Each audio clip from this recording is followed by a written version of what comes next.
In the great hall of Harrowmere, among the smell of wax candles and the small ringing of silver against porcelain, a child's voice cut clean through the table talk. "Sir, may I have what you don't finish?" Marion Reed very nearly dropped the tray in her hands. Her 6-year-old son was standing at the Duke's elbow with both fists closed on the hem of his jacket, his eyes fixed on a dish of roast potatoes that no one had touched. Toby was supposed to be asleep in the servants' passage below stairs. Instead, he had walked straight into the one room in England that could destroy them both. The table fell silent. The man at the head of it, the man she had once loved with every reckless beat of a 19-year-old heart, turned his head slowly. "Mama didn't eat today," Toby went on, very seriously, as though delivering a report. "She gave her share to Mrs. Hobbs. So I came to ask for your leftovers, so they don't go to waste." A murmur ran along the table like a draft under a door. Marion started forward on legs that had stopped belonging to her. But Toby held his ground, chin lifted at the tall figure in black. "Do you like potatoes, sir?" "I like them very much." The Duke did not smile. 5 years abroad had scoured whatever warmth had once lived in that face and left the bone showing through. He looked at the boy for a long time, long enough that Marion could hear her own pulse in her ears. Then his eyes came up and settled on her. Something moved behind them. Recognition? Or only her own terror-painting pictures? At last he spoke, and his voice was low and entirely level. "Give the boy the whole dish." The footman hesitated. The Duke's left hand, resting on the cloth beside his glass, had begun to tremble very slightly, the way a man's hand trembles when he has been ill and has not finished being ill. He closed it into a fist. "And take mine away," he said. "I find I have no appetite for it." Then he stood. 24 people at that table had been eating and talking for an hour, and not one of them had risen. The Duke of Ilderton rose now, in the middle of his own dinner, for a kitchen woman's son, and the whole room came up with him because it had no choice. "Sit down," he said. "All of you, please." They sat. Lady Wexford's fan snapped shut. Mr. Josiah Ferrars, 3 chairs down, set his knife across his plate with a neatness that made no sound at all. The footman put the dish into Toby's hands. It was too heavy for him, and he took it the way a boy takes a puppy, both arms under it, chin on top, and his whole face lit as though someone had opened a lamp inside him. "Thank you, sir. I shall carry it very carefully." "See that you do." Marion reached him. She got one hand on his shoulder and dipped a curtsy so low it hurt her knee, and she was already turning, already halfway to the door, when the Duke's voice came after her. "Mrs. Reed." She stopped a word. "After the meal." It was not an order. It was heavier than an order. It settled around her like the first thread of a net, drawn loose for now, but drawn. "Yes, Your Grace." She did not look back. She got Toby through the door and into the cold of the passage, and kept walking, and behind her the hall filled up again with the sound of people who had just been given something delicious to discuss. Down the whole length of that corridor, one question burned hotter in her chest with every step. What had the Duke seen in her son's face? "Behind them, Mr." Ferrars lifted his glass and did not drink from it. "A tender heart," he said pleasantly, to no one in particular. "Your Grace has come back to us with a tender heart. I have come back with a great many things, Mr. Ferrars." The Duke was looking at the door the woman had gone through. "Most of them, I think, will surprise you." The passage to the kitchens at Harrowmere ran 40 yards under the house and had never in 400 years been warm. She knew that. She had known it since she was 9 years old and had run this corridor with a candle in one hand and her father's account book in the other. And the flame had always guttered at the third turn where the coal chute let the wind in. It still guttered there. Nothing in the house had changed. Only she had, Marion Reed. She had chosen the name carefully, the way a woman chooses a coat she means to wear for a long time. Reed had been her mother's name before her marriage, the one woman in the world who had never once failed her, and who had died too early to see what her daughter became. Marion, because it was plain, and there were 4 of them in every parish in the county. And Mrs., because the world was kinder to a widow than to a girl with a child and no ring, and she had learned early to take whatever kindness was going. Nobody at Harrowmere had said Rosalind Ashcombe out loud in 5 years. Mama, Toby was still carrying the dish. He had not put it down once.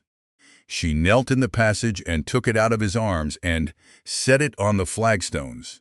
And then she took his face in both hands, and she found she could not decide whether to weep or shake him. "You are never," she said, "to go into that room again. Not ever. Not ever. Not for any reason." He thought about it. He always thought about it. That was the trouble with him. Even if food is being wasted, especially then. Mrs. Hobbs says wasting food is a sin against God. Mrs. Hobbs is not obliged to keep her situation. Then it is a very bad rule, Toby said, with great certainty, and I don't think God made it. And despite everything, despite the cold sweat still drying between her shoulder blades, a laugh got most of the way up her throat before she caught it. That was his gift. He had been born with it. He could make a catastrophe feel survivable for about 4 seconds at a time, and there had been years when 4 seconds was all that stood between her and going under. "I only asked because you didn't eat," he added, quieter. "I know you did. You never eat when the days are long. That was kind of you, my love. But sometimes kindness must be quiet." He looked back toward the glow at the end of the passage. The Duke wasn't angry. No, that was the trouble. Anger had edges. She had spent 7 years learning to step round the edges of angry men. But the way he had looked at Toby, startled, searching, as though he had heard a bar of music he half knew that had gone straight through every wall she had spent 7 years building. "He is a duke," she said, standing. "Dukes do not have to look angry to be dangerous." She had not come to Harrowmere by accident. That was the part nobody in this house knew, and the part she could not afford anyone to guess. She had not drifted here, hungry and hopeless, and washed up on the estate like a bit of wreck. She had planned it for 3 months. Her father had died in February of the year before, in 2 rented rooms in Newcastle, with his face turned to the wall. In his box she had found nothing, no money, no letters, no explanation except a folded page in his own hand that said only, "The ledger for 46 will say what I cannot." She had thought at first it was the raving of a sick man. Then she had thought about it every night for a year and a half. Edwin Ashcombe had been steward of Harrowmere for 22 years. In November of 1845, he had gone into the estate office a respected man and come out of it 2 days later, unemployed and silent, and within a fortnight the county had understood that money had gone missing and that the steward had gone with it. He had never denied it, not once, not to the magistrate, not to the parish, not to his own daughter. So she had come for the ledger. She had waited for the autumn hiring. When the house took on extra hands for the shooting party, she had let Mrs. Quaife find her name on a list from Alnwick. She had darkened her hair with a walnut rinse and kept her eyes on the flagstones. 6 weeks under the same roof as the estate papers, and then gone before Christmas, because the Duke, everybody said, would not come north until Christmas.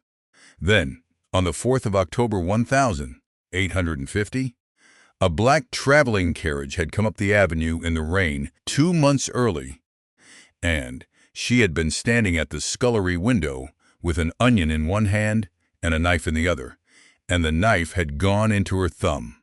She had watched him step down, taller, harder, dressed in black from throat to boot.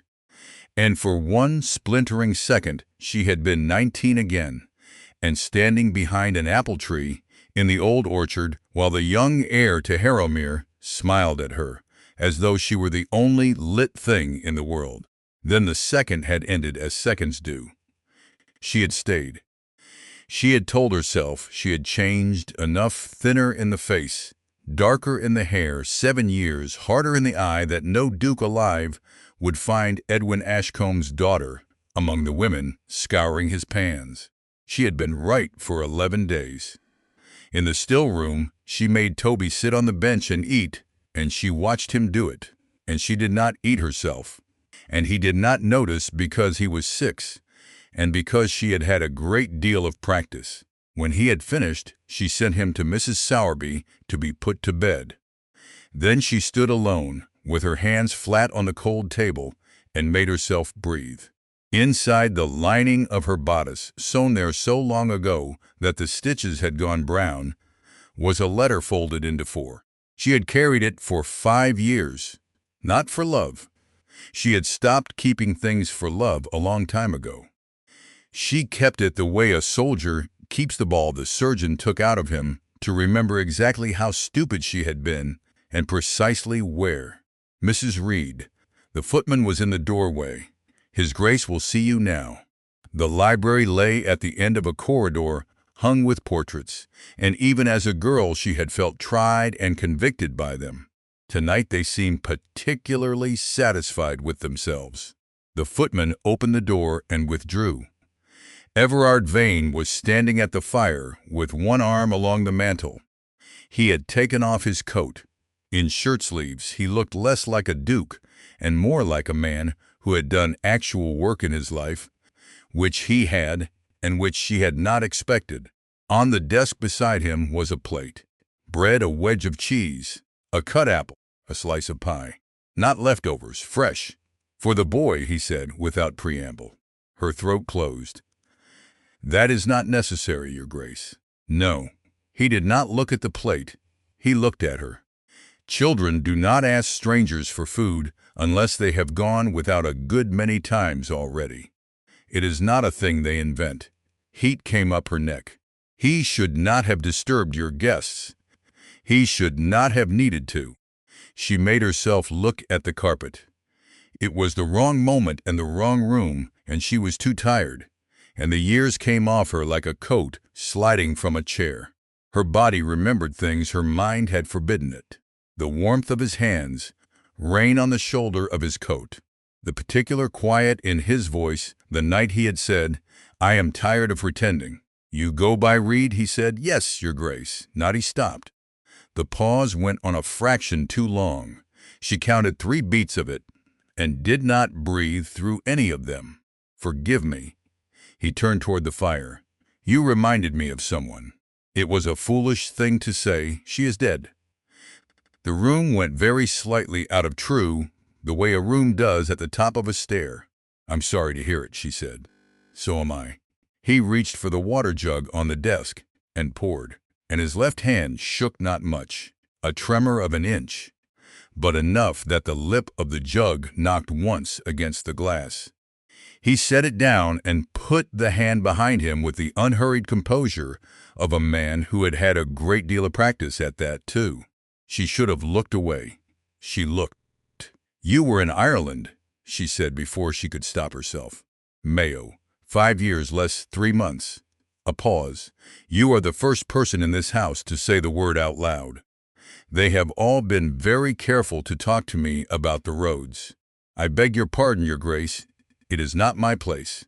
It is nobody's place. That appears to be the difficulty."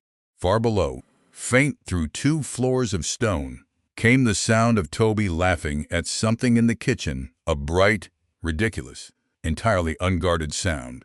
Everard's head turned an inch toward it, and for one unguarded moment he did not look like a powerful man at all.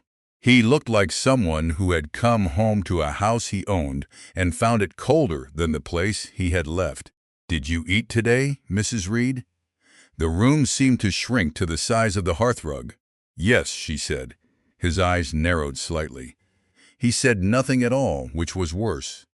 Then he took the plate, wrapped it in a linen cloth with a care that seemed out of proportion to the task, and held it out to her. Their fingers touched. It lasted less than a second. It went up her arm like cold water.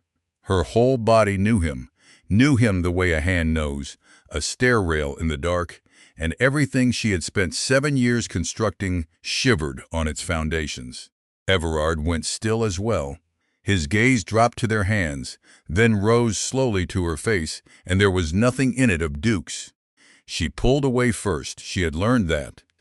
Survival was mostly a matter of being the one who let go. "Good night, Your Grace." She had her hand on the door when he spoke again. "Mrs. Reed, if your son is hungry again, he is not to ask for scraps." Her fingers tightened on the plate. "No, Your Grace. He is to go to the kitchen and ask for a proper meal. And if anyone refuses him, he is to come to me." She stood with her back to him and shut her eyes for the space of half a breath. It was too much. It was too kind. It was precisely the sort of thing the boy she had loved would have said, and that boy had been dead to her for 5 years and was standing 8 feet away. "You should take care, Your Grace." "Of what?" She turned round, which was a mistake, but she was past counting them. "Toby becomes attached to people who feed him." For the first time something crossed his face that was almost a smile, reluctant, half-built, gone in a moment. "Then I consider myself warned." In the kitchen, Toby received the plate as though it were a coronation. He unwrapped it in stages, announcing each item to the room. Mrs. Quaife pretended to be busy at the range, and was not. Then he took the slice of apple and held it up to his mother's mouth. "Your turn." "Toby, a boy should not go hungry," he said. That's what he said. But nor should a mama. She ate the apple. It was the first thing that had passed her lips since a heel of bread at 5 that morning, and it was very sweet, and she had to turn her face away to the wall for a moment before she could say anything at all. 2 floors above, the Duke of Ilderton stood at the library window and looked out at the black lawn, and thought about a dish of potatoes, and about a woman's voice that had said, "I'm sorry to hear it," in a tone he could not account for. He had heard a great many people say that to him about the dead. He had never before heard someone say it as though they were frightened. Chapter 4. The Duke of Ilderton had been awake since 4. He had tried the library after Mrs. Reed left it, and found that the words on the page would not hold still.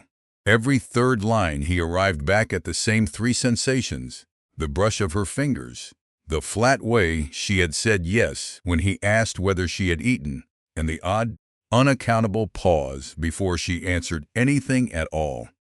So, at 6:30, he went out to the stables, where horses made better company than men, and did not require him to be a duke about anything. The yard was blue with frost.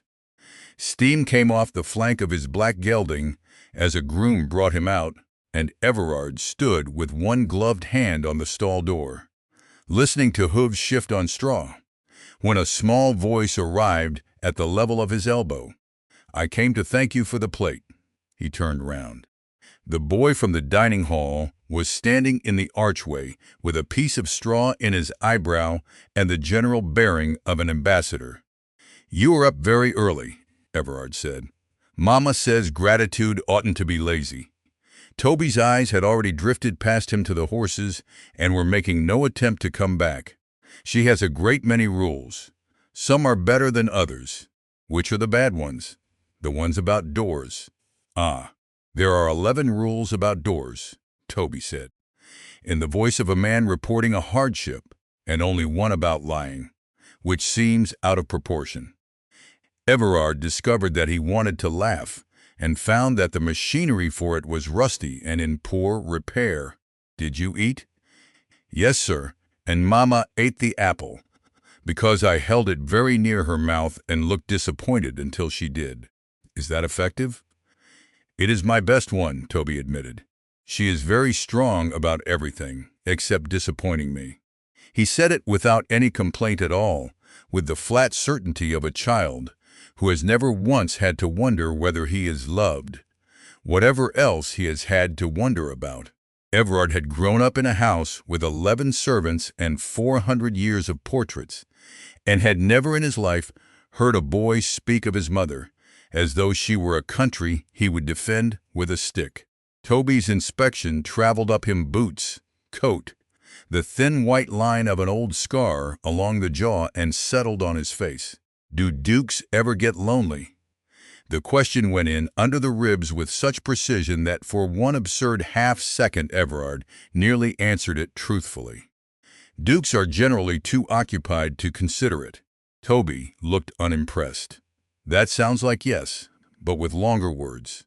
What are you called? Tobias Reed. But nobody says Tobias unless I have broken something. Then I shall save it. Thank you, sir. They looked at the horses together for a while, which was, Everard thought, an unexpectedly restful way to spend a morning. Then his eye went down. The boy's coat had been mended at both elbows with small, invisible stitches by someone who cared very much that it should not look mended. The boots had had no such luck. The right one had parted from its sole along an inch of the outer edge, and the frost had got in, and the boy had not said one word about it. Toby Reed. The voice came sharp across the yard. Mrs. Reed was standing under the arch, with one hand flat against the wet stone, breathing too fast. Her cap was pinned. Her face was arranged. But she crossed that yard as though every second her son spent within 6 feet of the Duke of Ilderton were a debt she could not pay. My apologies, Your Grace. The curtsy was quick and correct. My son has mistaken gratitude for permission to wander. It is a common error among the grateful. Her eyes came up, startled. And for a beat something passed between them that was very nearly shared amusement before she took it back and looked at the ground. It will not happen again. Toby's face fell, and Everard felt it land somewhere under his own breastbone. There is no harm done, he said too quickly. He was thanking me for a plate. I have had worse mornings. Her hand closed round her son's.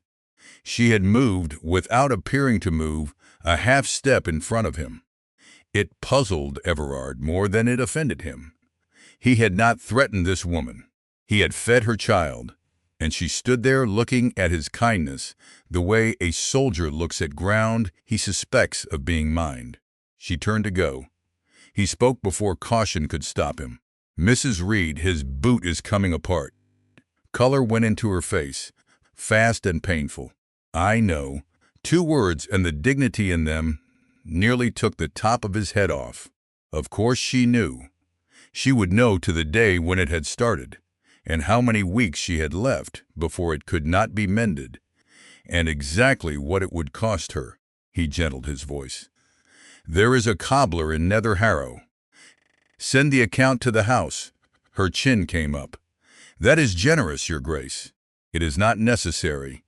I am aware that generous things rarely arrive without strings. This one does not. No cost and no obligation. Only boots. She looked at him directly then, and whatever she had ready did not get said. Toby pulled her hand. Mama, if the Duke buys my boots, does that make my feet aristocratic? She shut her eyes, and a small helpless smile got past her before she could catch it. No, my love. Only warm. Everard turned to the horse so that he would not have to explain his own face. Mr. Josiah Ferrars came up to the hall at 11, as he had come up at 11 on every working day for very nearly 5 years, and Everard watched him come from the window of the estate room. He was a spare, upright man of 61, with gray side whiskers trimmed to the exact fashion of 10 years ago, which was itself a kind of statement. He walked with a stick he did not need. He had been member for the borough since 1841. He had acted for the estate from the day the Duke sailed for Ireland, and had held the formal commission since the last week of 1846. And in that time he had not lost the estate a single shilling. That was the thing about Ferrars that people outside the county never understood. He was not a villain in a colored print. He was competent. While the new duke was in Ireland, Josiah Ferrers had taken up the whole machinery of Harrowmere, 9 farms, 2 quarries, 412 souls, and a rent roll of $40,000 a year, and had run it without a fault. The books balanced to the penny. Not one tenant had been turned out. He came into the estate room and laid a folder on the table and said, "Your Grace slept badly." "I slept adequately. You look as you did in '46. Ferrers sat without being asked, which was his privilege and which he had earned. "You will forgive me. I watched you grow up. May I speak plainly? You always do. My commission expires on the last day of December. 4 years, renewable." He set 2 fingers on the folder. "The audit for the term is here. It is complete. I should like you to sign it before the new year, and then I should like you either to renew me or to release me, and I shall be content with either. I am 61. I have a daughter to settle. You shall have your answers before the ball. That is all I ask." It was, Everard thought, an entirely reasonable conversation between 2 entirely reasonable men, and he could not for the life of him say why it left him wanting to open a window. "There is a matter of the wells," he said. Ferrers's face did not move. "Ah, Dr. Fairholme arrives on Thursday." "Dr. Fairholme," said Ferrers, "is a young man from Edinburgh who has read a pamphlet. He has read Mr. Snow's pamphlet, and so have I. £3,000. Your Grace, to dig up a village that has drunk out of the same well since the reign of Queen Anne, on a theory that no one has proved and that the whole College of Physicians rejects." Ferrers spread his hands. "I am not a hard man. I am an arithmetical one. Show me the proof, and I will hand you the spade myself. Nether Harrow buried 9 people in '49. Sunderland buried 1,000. It is in the air, Your Grace, as it has always been in the air. You cannot dig out the air. Then we shall dig out the water and see which of us is disappointed." Ferrers inclined his head, entirely unruffled, and Everard had the distinct and unpleasant sense of having lost something in a conversation he had won. At the door, Ferrers paused. "I am glad you are home," he said, and it sounded true. "The house has been very quiet. My daughter has been going through the ballroom like a general." Miss Georgiana Ferrers was 23 and had been raised for one purpose, in the manner of a horse bred for one race. She was in the drawing-room with 3 other young women and a great deal of ribbon, and she rose when Everard came in with a grace so complete it looked like architecture. "Your Grace, tell me your opinion of white roses." "I have none. That is the correct answer. Men who have opinions about roses are not to be trusted." She held up 2 lengths of ribbon. "Silver or ivory?" "Silver." "Silver," she agreed, "and the east front lit. And the musicians from Newcastle, if the Bath ones will not come before the roads freeze." She set the ribbon down. "The county has not had a ball at Harrowmere in 5 years, Your Grace. They will come out of the ground for it. That is what I am afraid of." The other young women laughed. Georgiana did not. She looked at him for a moment with an expression that was harder to read than her manner, and then it was gone, and she was talking about greenery for the pillars. In the corridor, Everard passed the woman who was carrying the tea things in. She stood aside against the wall with the tray raised and her eyes on the carpet, exactly as she was supposed to, and he went by her exactly as he was supposed to, and neither of them said anything at all. Behind him, in the drawing-room doorway, Mr. Ferrers watched the kitchen woman go past his daughter's chair. "Read," he said pleasantly, when she had set the tray down. "There were reeds at Burness when I was a young man. Are you one of those?" "I could not say, sir." "No." He smiled. "No, I don't suppose you could." She got out of the room with her hand steady and did not let herself run until the second turn of the passage, where the candle always guttered. Dr. Ninian Fairholme arrived on Thursday with 2 portmanteaus, a microscope in a fitted case, and the settled cheerfulness of a man who has been told he is wronged by better people than you. "The well by the churchyard," he said, before he had taken his hat off. "Where is it?" "Good morning to you, too." "Good morning." "Where is the well?" They walked down to Nether Harrow in the rain. The village lay along a beck at the foot of the park, 31 cottages, a smithy, an almshouse row put up by the 3rd Duke for the estate's old servants, and a church with a graveyard in continuous use since 1170, which sat, Fairholme observed with grim satisfaction, on ground that sloped gently and consistently downhill towards the pump. "There," he said. "There, you see it. You do not need a microscope to see it. You need eyes and a spirit level. Ferrers says it is in the air. Ferrers says a great many things in Parliament, and I have read most of them."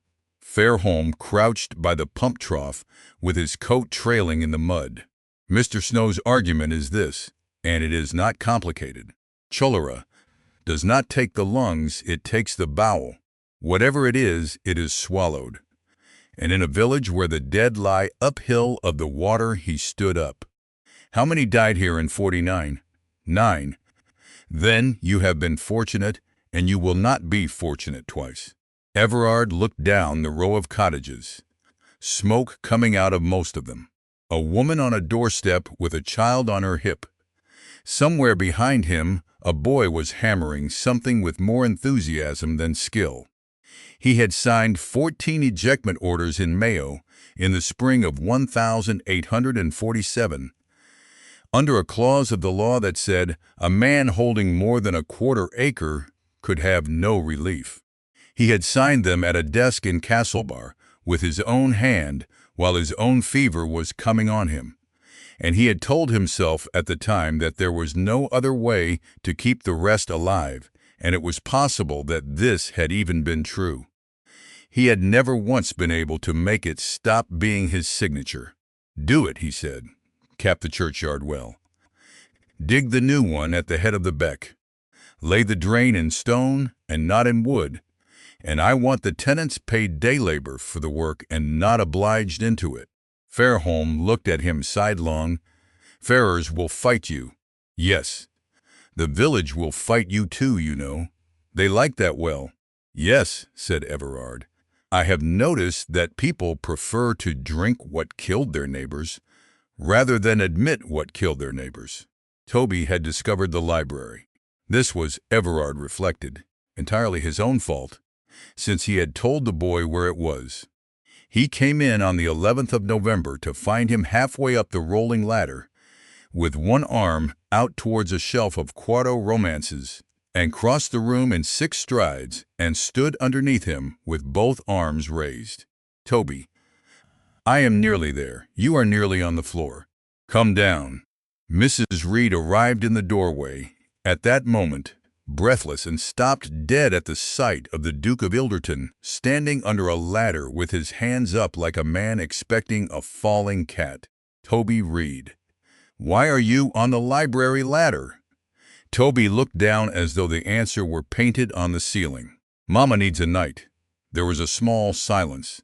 "Not a real one," he clarified, "because they are expensive and probably muddy. A book one, for stories." Everard reached up. "Give me your hand." The boy hesitated, dignity against rescue, a genuine struggle, and then took it and came down. And Everard set him on the boards and then reached up and took the red-bound volume off the shelf himself and put it into his arms. "Thank you, sir. I shall guard it with my life, and only let her read it when she looks tired." Mrs. Reed put a hand over her face. After that there was no keeping him out, so Everard stopped trying and taught him chess instead, at the small table by the window where the rain came down the glass in ropes. Toby played the way he did everything. He named the pieces. The bishops were sly and went about like footmen carrying gossip.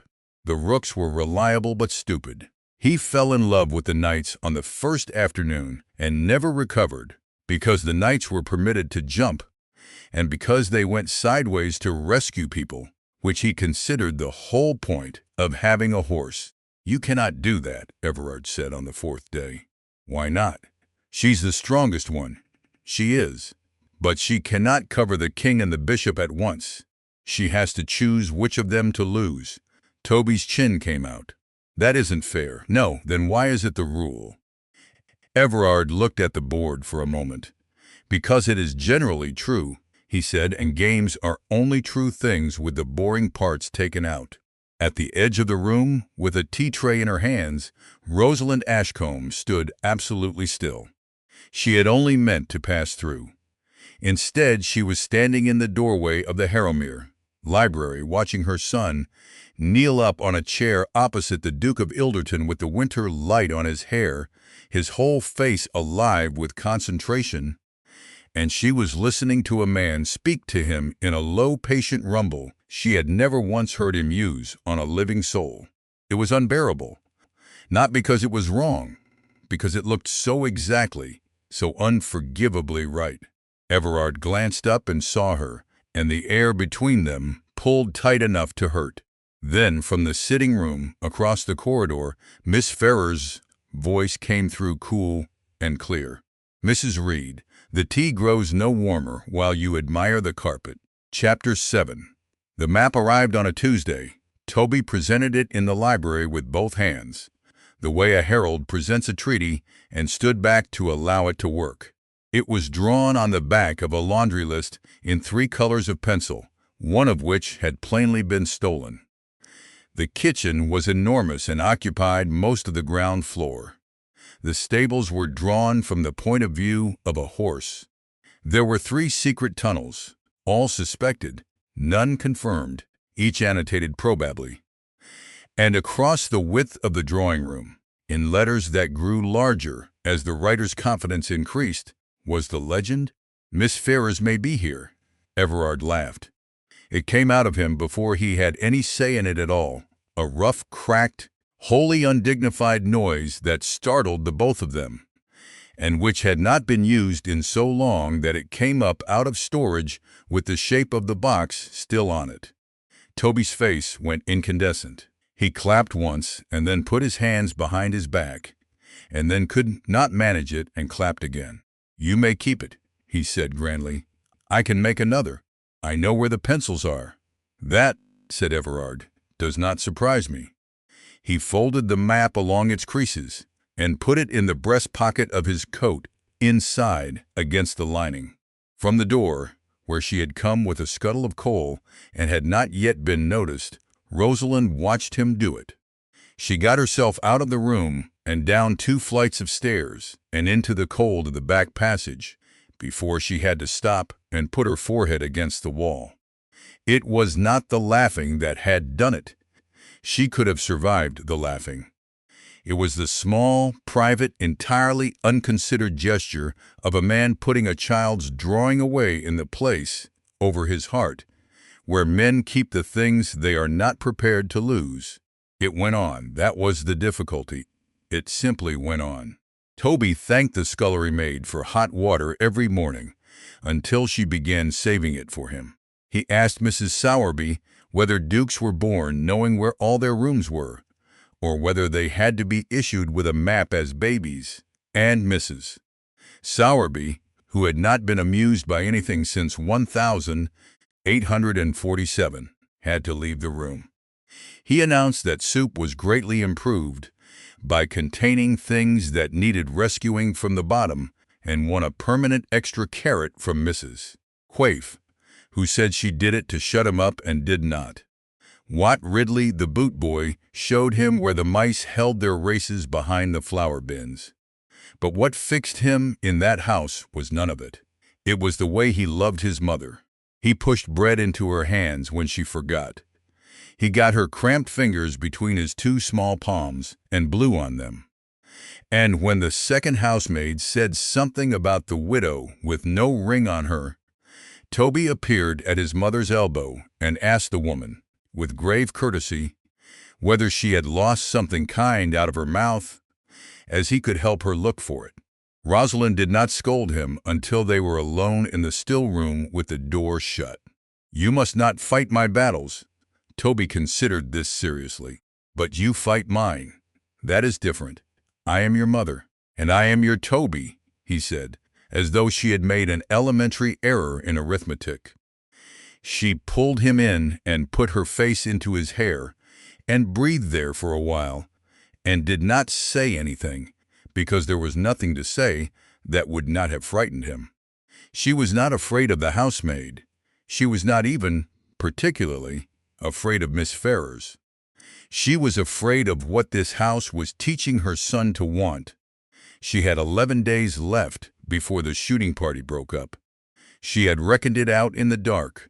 11 days inside these walls with a legitimate reason for being inside them, and then the hiring ended, the extra hands were paid off, and there would be no coming back. So on the night of the 21st of November, she went to look for the ledger. The steward's rooms at Harrowmere were in the northwest angle of the house, on the half landing between the estate office and the back stair, 2 rooms, an inner and an outer, with a coal grate and a window that looked at a wall. Her father had worked there for 22 years.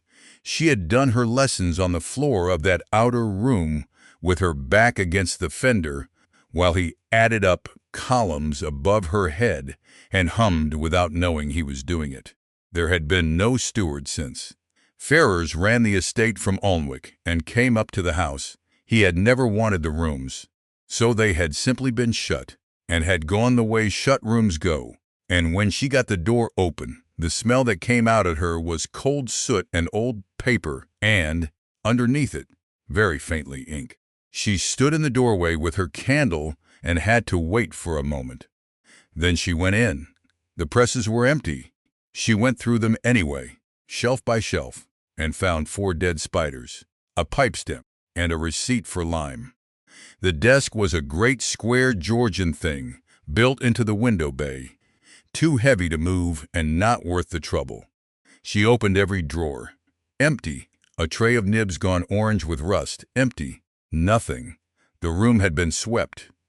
She was crouched by the bottom drawer, with her candle guttering, when her hand went, without any instruction from her, to the underside of the desktop, because she had been 9 years old in this room, and because at 9 she had known where everything was. The blotting book was still there. It was screwed to the desk. That was why. It was not a thing anyone could tidy away, because it was not a thing separate from the furniture, a shallow leather-bound holder fixed under the front edge of the desktop, with a dozen leaves of blotting paper in it, the sort of fitting a joiner puts in and nobody afterwards thinks about at all. Her father had used it every working day for 22 years. She had watched him press his letters into it 1,000 times without ever once seeing him do it. She got it open. The top leaves were pink and clean. Further down, they were not. The deeper sheets were dense, with the ghost work of 20 years, thousands of overlapping mirror letters, layer on layer, so crowded that no single word could be picked out of the mass. It was rubbish. It was worse than rubbish. It was the visual equivalent of a room full of people all talking. She was about to shut it when the candlelight went across the 4th leaf at an angle, and she saw that one part of it was not crowded. One part of it was the same thing over and over. She could not read it. It was backwards and small and old. But even backwards, even at that hour, even by one candle, she could see that a single short word, a word of 8 or 9 letters, had been written across that sheet again and again and again, in a column, the way a schoolboy writes out a punishment. She got a knife under the edge and worked the leaf loose and folded it into her bodice with the letter. Then she turned round, and Mrs. Sowerby was standing in the doorway. Rosalind did not move. She had a stolen page in her dress and a candle in her hand, and she was standing in a locked room at midnight, and in 9 hours she would be in front of a magistrate. Mrs. Sowerby looked at her for a long moment. She was a woman of 68, with a face like the north face of a building, and she had been housekeeper at Harrowmere for 31 years, and she had never in living memory been observed to be surprised. "Your candle's burning very long tonight," she said, "Miss Ashcombe." And then she turned and walked away down the passage, and her keys went with her, and the door was left standing open. She did not sleep. She lay on her back, in the bed she shared with her son, and listened to the house tick, and waited for the knock, and it did not come. At 6, she went down to the kitchen, and Mrs. Sowerby was at the table with the day book open in front of her, doing the orders, as she had done the orders at that table every morning for 31 years. "You'll want to say something," Mrs. Sowerby said, without looking up. "Say it and have done. How long have you known?" "Since the 2nd of October. You came into my hall with your cap on wrong." "Then why? Because I've eyes." Mrs. Sowerby put the pen down. "Sit." Rosalind sat. "Now, you'll want to know if I fetched you here," the old woman said. "I did not. I had nothing to do with it. Quaife wanted 6 women for the shooting, and your name came up on Wilkins' list out of Alnwick, like anybody's, and I looked at it and I said nothing, and that is the whole of my part in it. I'm not one of your fairy godmothers. I'm a housekeeper. I keep house. You could have turned me off." "I could, Mrs." Sowerby's mouth did something complicated. "I held you when you were 4 hours old. Your mother had a bad time of it, and I sat up with her. So no, I could not, as it turns out. But I'll not pretend I did you a kindness, because I did you none. I let you walk in here, and I let you keep walking. And I've watched you these 8 weeks going gray at the temples out of fright, and I've said nothing. And there'll be an account to settle for that." There was a silence. "I want to ask you about my father," Rosalind said. They said he stole from the estate. They said it. Was it true?" Mrs. Sowerby was quiet for a moment, and when she spoke, it was slowly, in the voice of a woman laying stones one at a time to see whether they will hold weight. "I'll tell you what I know, and no more than that, and you'll not make it into more than it is. Your father was steward here 22 years, and I never knew him short a penny. Then, in the November of '45, Mr. Ferrars came up to this house at 4 in the afternoon, and the two of them went into the estate office, and the door was shut. I know it was 4 because I'd taken the tea. They were in there 2 hours and a quarter, and when it opened, your father came out and asked me for a candle, and I gave him one. And he'd got a hand on the wall going down the passage, like a man on a boat." She looked up. "2 days after, he gave his notice. Wrote it out himself. Nobody put him out, whatever's been said in this county since. He went to Mr. Ferrars, and he laid his own notice on the desk, and he was gone inside the week. He resigned. He resigned." Rosalind sat with her hands flat on the kitchen table. "That is not what a man does," she said, "when he is accused of theft and is innocent." "No," said Mrs. Sowerby, "it is not. Then it is what a man does when—" She stopped. She did not finish the sentence, because she could feel the shape of what was at the end of it, and she was not, at 7 o'clock in the morning on 4 hours of no sleep, ready to touch it. "Where are the estate books for 46? Alnwick. Every ledger and every letter book from 45 forward went down to Mr. Ferrars's office in the spring of 46, and there they've stopped. There's one key, and he has it." Mrs. Sowerby picked her pen back up. "And now you'll go and scald the milk, because Quaife is coming down that stair in 4 minutes, and she is not in charity with anybody this morning." Rosalind stood up. At the door she stopped Mrs. Sowerby. "Why did you not tell His Grace?" The old woman did not look up from the daybook. "Because that man came home in October looking like a church with the roof off," she said, "and I'm 68 years old, and I've been in service since I was 11, and there's a deal I've learned about the gentry that I'd not care to write down. But I'll tell you one thing for nothing, and then we'll not speak of it again." "What?" "There's a woman buried in that churchyard down there," said Mrs. Sowerby, "and she isn't in the ground. The shooting party did not break up. Half of it went home on the 25th of November, and the other half, the Ferrises, Lady Wexford, and a widowed aunt with a card habit, simply stopped mentioning the date of their departure, because there was to be a ball on the last night of the year, and nobody with any sense would travel twice, which meant the extra hands were kept on. Rosalind heard it from Mrs. Quaife on the 26th and had to put the bowl down. 6 more weeks. 6 more weeks under this roof, in this county, with that man walking through the rooms she was cleaning. It was a reprieve, and it was a sentence, and she could not tell, standing there with her hands in the flour, which of the two was making her heart go like that.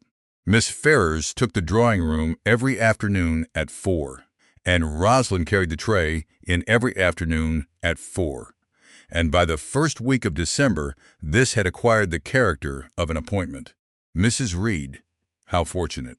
Georgiana did not turn her head. I was telling Lady Wexford that Harrowmere has grown very liberal in its domestic arrangements. My lady, children in the library, servants receiving private attentions from His Grace. It is all extremely affecting. 2 of the women glanced at one another.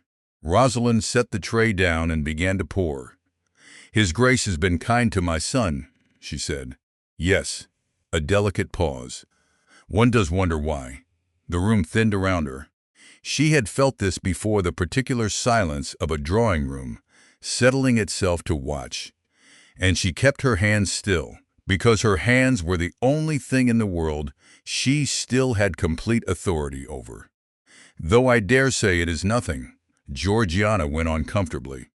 It is only that one has seen it before, in other houses. A handsome young widow arrives, a hungry child arrives with her, and in a fortnight there are boots being bought, and baskets going down to the village, and everybody is very moved. She lifted her cup. One is merely never certain whether such things happen by accident or by strategy. Rosalind straightened. I could not say, my lady. I have never been able to afford a strategy. Lady Wexford made a small sound into her tea. Georgiana's eyes came up then, and for a fraction of a second there was something in them that was not triumph at all, something closer to recalculation, as though she had put out her hand for a familiar object and found it was made of a different material than she expected. Your cap is crooked, Mrs. Reed. It was not. She had pinned it at 5 that morning, over hair that needed the walnut rinse again and would not get it until Sunday. She straightened it. Toby was in the corridor. He was standing very still against the paneling with a folded napkin in both hands, and his face had gone the color of the napkin. Mama, what is strategy? She got down on her heels in front of him, which put her at the level of his eyes, and she took a moment before she answered because she was not sure yet what her voice was going to do. It means planning. Did we plan to be hungry? No. Did we plan for Mrs. Hobbs to be ill? No, my love. He thought about it, frowning, working it through with the ferocious literalism of 6 years old. Then she used the word wrongly, he said. Yes. On purpose? Some people do. Toby absorbed this. It plainly ranked in his private catalogue of human failings, somewhere very high indeed. That is worse than spelling wrongly, he said. And then leaning in the voice reserved for state secrets, I do not like her. You are not obliged to like everyone. Good, said Toby with enormous relief. I was worried. Mr. Ferrars was in the passage by the gun room when she came back with the tray. He was not waiting for her. He was reading a letter by the window, and he looked up as though she had interrupted him, which she had not, and he had positioned himself with his back to the only light so that she had to look into it. Mrs. Reed, you carry an insult better than most people carry a compliment, she curtsied, because habit is stronger than disgust. I have taken no offense, sir. No offense was intended, I am sure. He folded the letter. My daughter has been raised in expectation, which is a poor education. She will improve. A pause. Your father was steward in this county, was he not? The passage narrowed. "A great many men have held a great many posts here, sir." "That is very true." He put the letter into his breast pocket. "It is a curious thing about names in the North. There are only about 40 of them. One meets the same 40 over and over in different weather." He smiled. It went as far as his cheeks and stopped. "Memory is such an unreliable servant." "So is curiosity, sir." "Yes." He was still smiling. "Let us both hope that neither becomes troublesome." He bowed and went past her towards the drawing room, and she stood in the passage with the empty tray for the space of about 10 heartbeats before she found that she could walk. She waited 4 days. She waited because she was afraid, and made herself wait until the fear had gone flat and manageable, because nothing in her life had ever been improved by her doing it while her hands were shaking. On the night of the 9th of December, she got Toby to sleep in the chair in the still room, where he had fallen asleep every night that week, because the still room had a fire in it and the attic did not. Then she shut the door. Then she took off her cap. Her hair came down around her shoulders. The walnut rinse had gone from it at the temples and along the parting, so that it was dark at the ends and, close to the scalp, its own color, which was the pale, unremarkable gold it had always been. She had been letting it go. She had told herself it was economy. It was not economy. She set the candle on the shelf between the quince preserves. She got the small square looking glass down off the nail, and she took the loose leaf of blotting paper out of her bodice and unfolded it and held it up to the glass. The mirror gave it back to her the right way round. Ilderton, Ilderton, Ilderton, 17 times in a column down the left of the sheet. 17 versions of one word. The first 4 were careful and cramped and did not resemble each other. The next 6 were bolder and began to agree. The last 7 were fast, confident, identical, with a long carrying stroke off final N, the flourish of a man who signs his name 100 times a week and has stopped thinking about it. She stood in the cold little room with the glass in one hand and the paper in the other, and understood, with total clarity and no feeling at all, that she was looking at somebody practicing the Duke of Ilderton's signature. That was the first thing. The second thing took longer, and she got to it the way one gets to the bot step in the dark and finds it is not there. The blotting book had been screwed under the desktop in her father's room. The blotting book had been used for 22 years by her father. She put the glass down.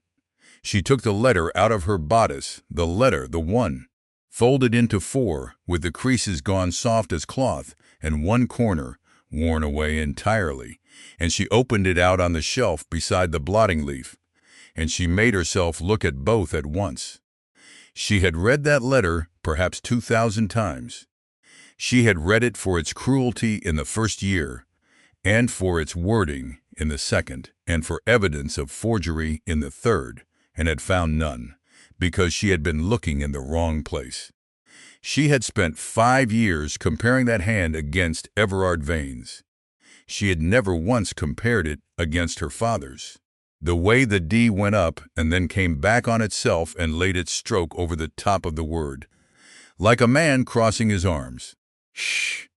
Her father had written that D on every page of every account book at Harrowmere for 2 decades, and he had taught her to write, sitting on the floor by the fender in the outer room with her hand inside his hand, and he had made her do the D 40 times because she would not lift the pen.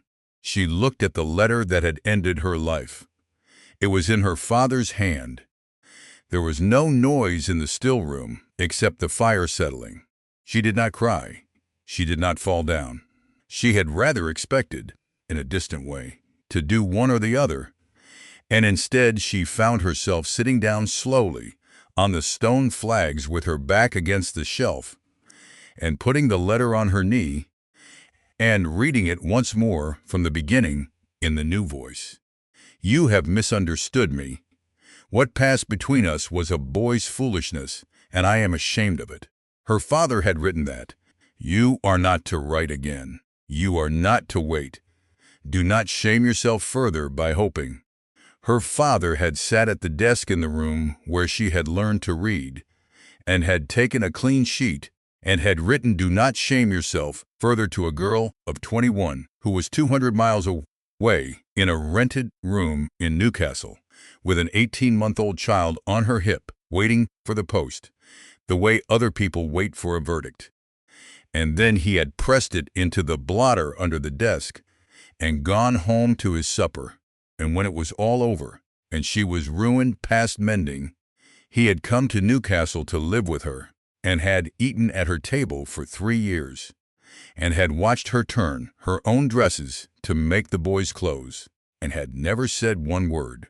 Not one word. Not on any of the 1,100 days he had left. He had died in February with his face to the wall, and he had not been able to look at her, and she had thought at the time that it was the drink. She sat on the floor of the still room until the candle was down to a stub. Then she said, out loud, into the cold, "Papa, what did he pay you?" Behind her in the chair, her son turned over in his sleep and sighed and did not wake. Chapter 12. The storm came up the valley on the 11th, with the tide behind it, and went on for 2 days. By the second night it had got into the fabric of the house, and every servant at Harrowmere was carrying something at a run. The scullery flooded. 2 chimneys smoked so badly the drawing-room had to be given up, and the whole party retreated to the small saloon and played cards very loudly. At 9, Mrs. Sowerby put a stack of linen into Rosalind's arms. Library. The west windows come away at the sill again. He asked for cloths. Could somebody else? There is no somebody else. The old woman looked at her flatly. There is me, and there is Quaif, and there is a scullery girl of 14, who is presently in tears. Go on. The library was half dark, 2 lamps in the fire, and the rain going down the tall windows in silver ropes, and at the far end, at the west sill, a man in his shirt-sleeves with his forearms bare to the elbow and a folded cloth pressed against the wood. He turned Mrs. Reed, "Linen, your grace." She crossed the room. She was aware of every rustle her skirt made. She set the stack on the table and reached for the wet cloths on the sill, and he put his hand over hers. Careful. The glazing's loose, there may be glass. She went absolutely still. His hand was warm and dry and quite steady. It was the other one that shook, and he took it away almost at once. And it made no difference at all, because the air in the room had already changed its mind about something. "I am careful," she said. "I have had to be." Thunder went over the roof. The window shuddered in its frame. He picked up a dry cloth and pressed it along the sill, and did not look at her, and said, "You are frightened of me." "No." You answered too quickly. You asked too bluntly. The half-smile again, gone before it was finished. She should have stepped back. There was nothing on earth to prevent her stepping back. Instead, she stood where she was, close enough to feel the heat coming off him, close enough that 7 years seemed thinner than the water on the glass. "I am not frightened of you," she said, very low. "I am frightened of what happens around men like you, men like me, powerful men. Men who can be kind in the morning and ruin a woman by the evening and never once find out what it cost her." He turned his head. There was no offense in his face. That was what undid her. There was something much worse, a flinch, quickly covered, of a man who has been handed a bill he suspects is his. "Who ruined you?" he said. The question went through her like a needle through cloth, in at one side and out the other, and hardly any pain until afterwards. She bent and began gathering the wet cloths. "No one of any consequence." "I doubt that." "You may doubt what you like, your grace. I look at you," he said, "and I have the strongest sense that I ought to know why you are angry with me." Her hand stopped. She stood up. The rain went on. He had not moved closer, but he had not moved away either. And the firelight was on the side of his face, and his eyes were darker than she had ever seen them. And there was nothing of the Duke in him at all, no charm, no calculation. Nothing but a man standing in a wet room asking a question he did not know the size of. Perhaps she managed. "You are accustomed to women being angry with you. Not like this." His gaze went to her mouth and came back up. And for one heartbeat, the library was gone, and she was 19, and standing in an orchard in August, with her hands full of stolen apples, listening to a man she had no business listening to say something impossible. The door banged open. Ma. Toby came in with a blanket round his shoulders, one corner of it dragging through a puddle, wearing it like a coronation robe. "Thunder," he announced, "is extremely rude." Rosalind stepped back so fast she knocked the linen off the table. Everard shut his eyes for a moment. When he opened them, there was something in his face that was almost pain and was mostly laughter. Toby looked from one of them to the other with sharp suspicion. "Were you arguing?" "No," said Rosalind. "Yes," said Everard, at exactly the same moment. Toby nodded, satisfied. "That means yes. Mama does that too, when she is pretending not to be cross. Why are you not in bed?" "Because the sky shouted at me. It should learn manners." Everard crouched down and began gravely to mop up the puddle the blanket had made. "The sky rarely listens, I'm afraid." "Then somebody should write to it." Toby watched him work with open admiration. "You are doing that quite well for a duke." "Thank you. I have had a great deal of practice at being rained on." "Come," said Rosalind, because if she stayed in that room another minute she was going to do something she could not undo. She took her son's hand. At the door he turned round. "If the thunder troubles you, your grace, you may borrow part of my blanket. It is very brave." Everard's laugh followed them down the corridor, quiet, surprised, and entirely unguarded, and she carried it all the way up the back stairs like a coal in her hand. Across the passage, in the small saloon, Mr. Josiah Ferrars stood a little back from the half-open door with an untouched glass of brandy and watched the kitchen woman go up the servants' stair with the boy. His daughter came to his shoulder in a whisper of silk. "Father?" He did not answer at once. Lightning made the windows white, and held them white a moment, and let them go. "Find where Mrs. Reed sleeps," he said. She had not sung it in 7 years.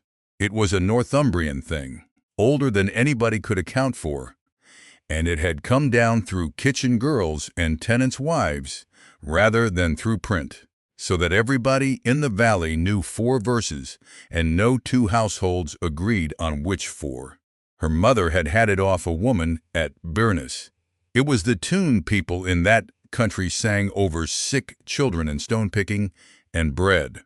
She had sung it in the orchard in the August of 1843, standing on a fallen branch with her apron full of apples she had no business taking, and a young man lying underneath the tree with a book on his face had said, without moving the book, that the melody made the whole estate feel less lonely. Now it was the 14th of December, and it was past 1 in the morning, and Toby was asleep in the chair in the still room with one new boot still on. She had come in to finish the extra work she had traded Mrs. Sowerby for a half-day's wage. She had done it. She had taken off her cap. And then he had turned and caught her wrist without waking, the way he had done since he was 2. "Mama, I'm here." He settled at once. He always did. That was the thing that had kept her upright for 6 years, and it was also the thing, on certain nights, that came closest to putting her down. She sat on the stool beside him, with his hand round her wrist, and she began to sing. Everard was coming back from the library with a candle when he heard it. He was at the corner where the still-room passage went off towards the dairy, and he had his cravat in his hand and his mind on the audit, and the sound reached him so faintly that for 3 or 4 steps he took it for the wind in the flue. Then the shape of it came clear. He stopped walking. Nobody sang that. Nobody had sung that in his hearing since he was a young man, and the reason was that the only person he had ever heard sing it had been dead for 3 years and was buried, in a manner of speaking, 400 yards from where he stood. He turned and went down the passage. The still room door was ajar, and there was firelight in the gap. He saw the boy first curled under a blanket in the chair with his mouth open, one hand hanging down. Then he saw her. She had no cap on. Her hair was down around her shoulders, and in the low light it was not dark at all. It was dark at the ends and pale gold at the roots and the temples, the way hair goes when a color has been put into it and then not kept up. And the sight of it did something to the architecture of the room. The severe lines of Mrs. Reed came apart. The careful, shut, watchful face of a woman who had spent 10 weeks being nobody in particular blurred and reassembled. And for one suspended second, Everett veining in an orchard at dusk, looking at a girl of 19, with her apron full of apples and her eyes bright with mischief, and something else he had not, at the time, had the sense to be frightened of. The candlestick shook in his hand. She looked up, and the song stopped in her throat. "Rosalind," he said. The name went into her like a hand laid on a bruise. She stood up so fast the stool went over. "Don't call me that." For a moment, neither of them did anything at all. Then he came into the room and set the candle down on the table with great care, as though a rough movement might bring something down off a shelf. "All this time," he said, "you have been here 11 weeks. Why did you not?" He stopped. He put a hand over his mouth and took it away again. "Why did you hide from me? You cannot be asking me that." "I am asking you that." "Then you are a worse man than I took you for," she said. "And I took you for a very bad one." The color went out of his face. She had not meant to say it. She had meant to say nothing, to curtsy, to get her son out of the room. But it had been waiting behind her teeth for 7 years, and it came out with the whole weight of them behind it. And Toby stirred in the chair, and she dropped her voice, and it got worse rather than better. "You wrote to me," she said, "once, in October of '45. You will remember it, I expect, because a man generally remembers the shortest letter he ever wrote. I never wrote to you in '45. You wrote to me that what had passed between us was a boy's foolishness, that I had misunderstood you, that I was not to write and not to wait and not to shame myself further by hoping." Everett did not move. "I never wrote that." "No," she said. "Of course you didn't. Rosalind, do not use that name." Her voice cracked and she got hold of it. "You do not get the use of that name. You have not earned the right to be wounded by it." He stood there in his shirt sleeves in the middle of a still room at 1 in the morning, and she watched something go through him that she had no name for. Then he said, "Come with me. It is 1 o'clock. Yes, I am not Rosalind." He had his hand on the door. "There is a thing I have to show you, and if I do not show it to you tonight, I do not think I shall be able to." They went out through the still room door into the kitchen court and down the drive under the beeches, with the candle lantern swinging, and neither of them said one word for 800 yards. The night was clear and hard after the storm. She walked half a pace behind him because it was what she had trained herself into, and she hated herself for it, and did not stop doing it. The village was black. He turned in at the lich gate. "No," she said. "Please." The graveyard had the crowded, elbowing look of very old ground stones leaning into one another, the grass over them uneven as a sea. She had walked through it 3 times, on 3 Sunday mornings, on the path from the gate to the porch, because it was the only way in. He did not take the path. He went left, along the wall, past the yews, to the strip of ground at the northeast corner, where nobody who could afford a choice ever chose to lie. He stopped and lifted the lantern. It was a small stone, not new. 3 winters had been at it, and there was lichen coming on the top edge, and it stood a little apart from the row, with grass grown up around its foot. She read it. Rosalind Ashcombe, lost off Islay, April 1847. I will look for you where there is no sea. She heard a sound and did not immediately understand that she had made it. I came home in the August of 47, Everard said. His voice had gone flat and careful, the way a man's does when he is reading out an inventory of a fire. I had been in Mayo 2 years. I had the fever in the March, and it did not finish with me until June, and when I could stand up I came home, and I did not open the house, because I did not want it known, and I put up at the Bell at Alnwick, and I looked for you for 11 weeks. She could not speak. I went to Newcastle, twice. I had the parish books searched at 4 churches. I had a man in Gateshead for a month. I wrote to your aunt at Hexham and got no answer, and afterwards found she was dead. He was looking at the stone and not at her. And in the October, Ferrers came to me at the Bell with a copy of a passenger list. A what? The Exmouth of Newcastle. She went out of Derry on the 25th of April, 1847, with 241 emigrants for Quebec, and she went ashore in a gale on Islay 3 days later, and 3 people came off her alive. He set the lantern down on the grass because his hand had begun to shake, and he did not want to be watched controlling it. He said your father had taken you to Ireland when he was turned off.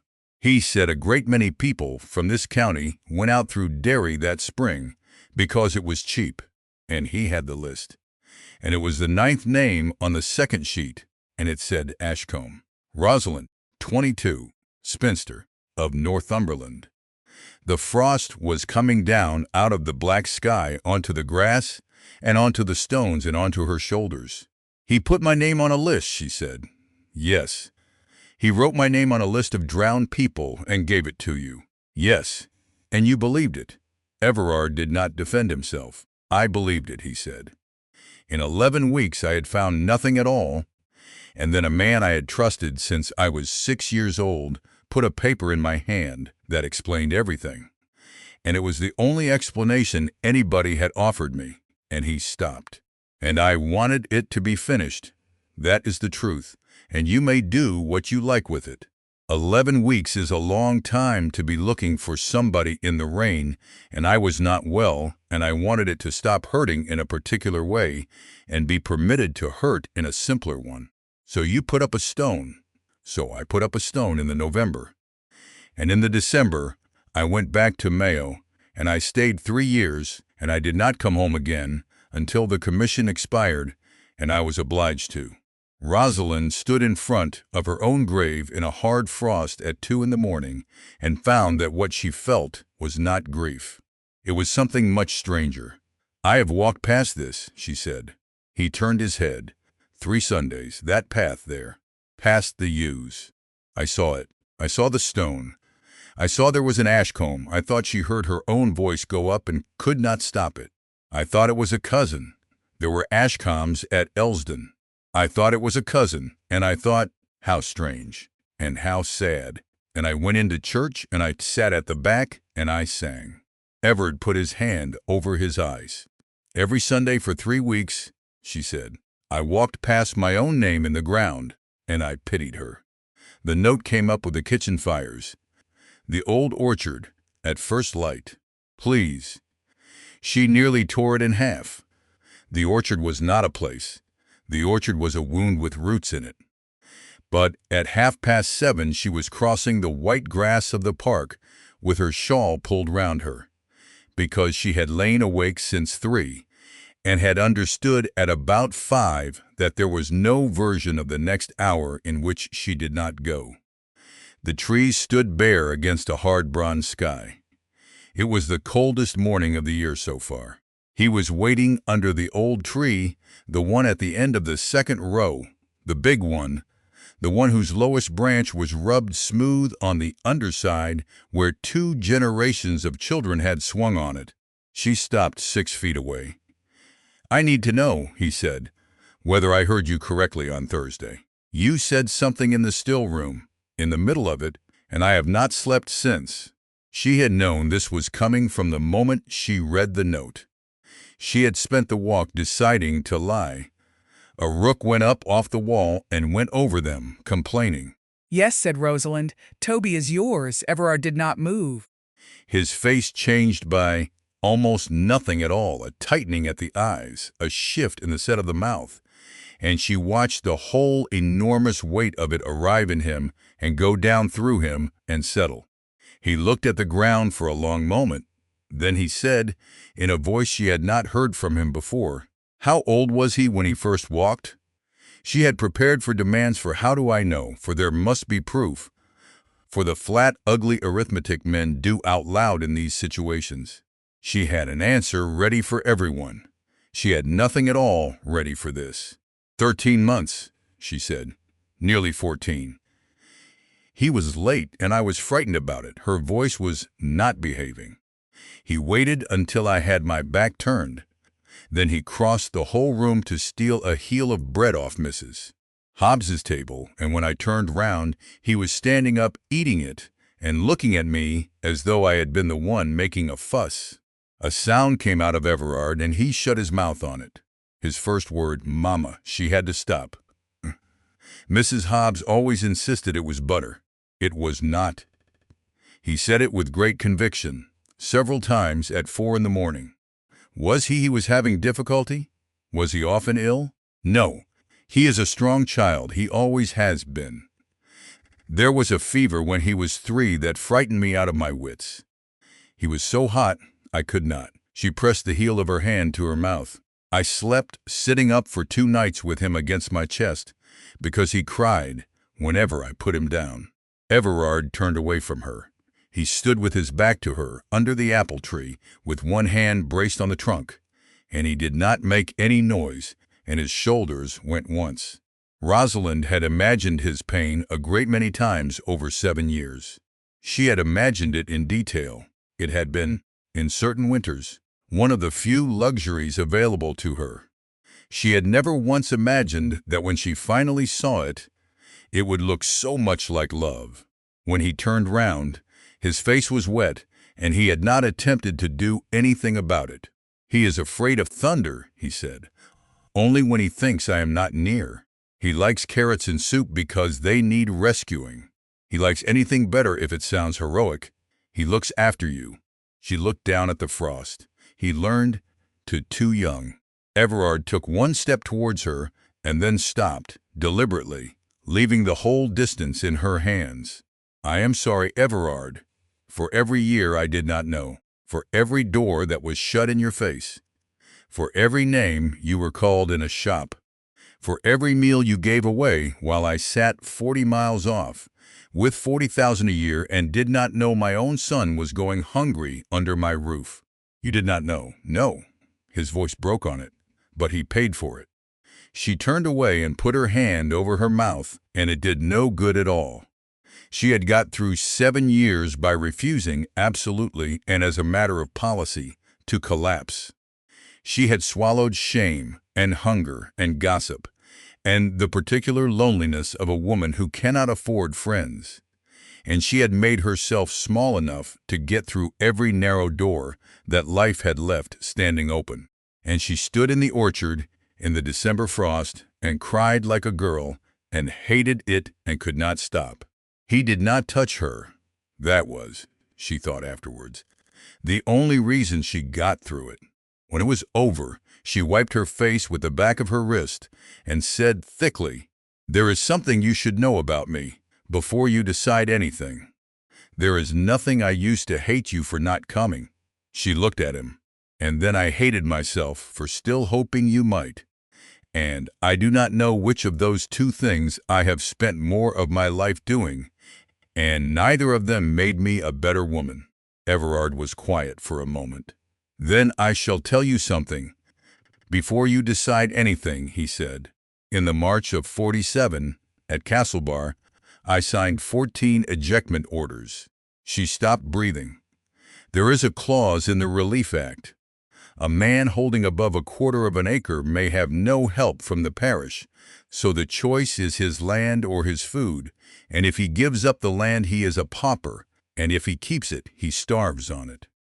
It was designed by clever men in London to reduce the number of small holdings, and it worked extremely well. He was looking at the frost. 14 families, I signed them in my own hand at a desk with the fever already on me, and I told myself there was no other way to keep the rest of them alive, and it may even have been true. I have never been able to make it stop being my signature. Everard. So I am not standing here as a man who has been wronged, he said.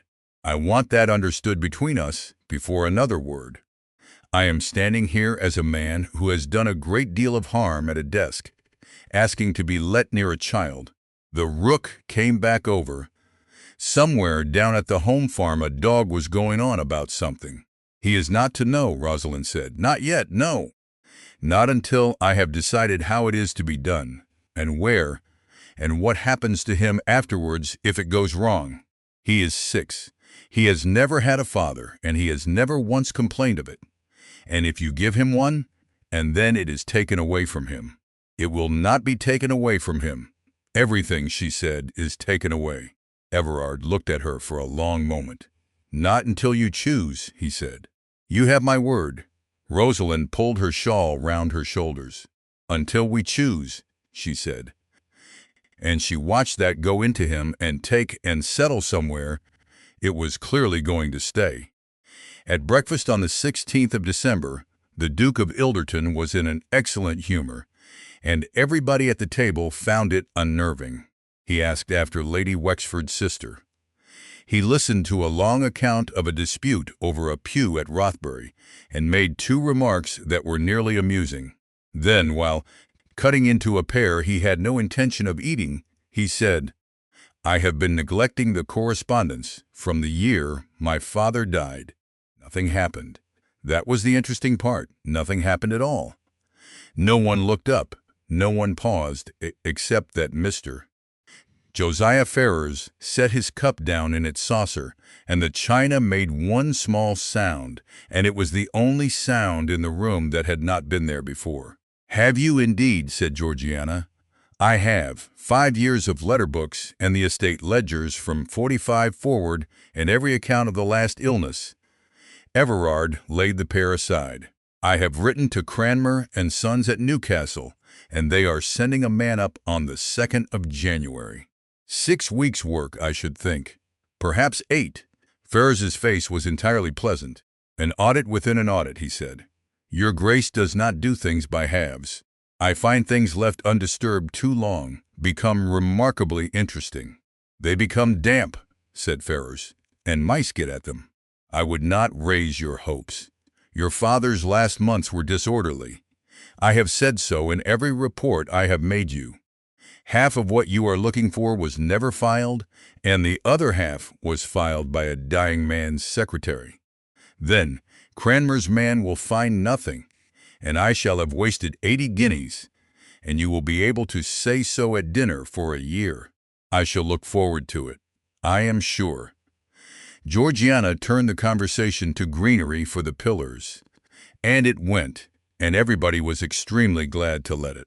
What followed over the next 4 days was, Everard thought, a very fine demonstration of the principle that you do not need to accuse anybody of anything. You only have to say, in a carrying voice, at a breakfast table, that you intend to open some drawers. On the 17th, a clerk at Alnwick, Mr. Headley, 29 years in the position, remembered that his married sister at York was unwell, and went and did not come back. On the 18th, the door of the old steward's rooms was found forced. The lock had not been picked, it had been chiseled, badly, by somebody in a hurry and probably in the dark. The rooms inside had been emptied 5 years ago. Whoever had gone to that trouble had gone to it for nothing, and had presumably stood in the doorway with a candle, discovering the fact. Everard stood in the same doorway and looked at the bare presses and the great square desk in the window bay, and thought, somebody believes there is something in this room. On the 19th, he stopped a footman on the back stairs, Ellis, a steady man of 50 who had been at Harrowmere since the 4th Duke, and asked him mildly whether he remembered who had carried private letters down to the post in the autumn of '45. Ellis dropped the entire tray. "Beg pardon, Your Grace. Beg pardon. My hands are, it's the cold, Your Grace, it gets into them." "Never mind the tray. I'll have it up directly." "Ellis, Your Grace, who carried the letters?" The man was on his knees on the stair picking up broken glass with his bare fingers and not looking at any of it. "Whoever was going down, Your Grace," he said. "It was never one man. It was whoever was going down that evening. Everard found Mrs. Sowerby in the passage outside the kitchens, sorting the house keys onto their board for the night. Has anyone asked you unusual questions?" She did not pretend not to understand him, which he appreciated. "Depends what Your Grace calls unusual. About Mrs. Reed." Her fingers stopped over a brass key. "Miss Ferrers' maid wanted to know where she sleeps." That was the 12th.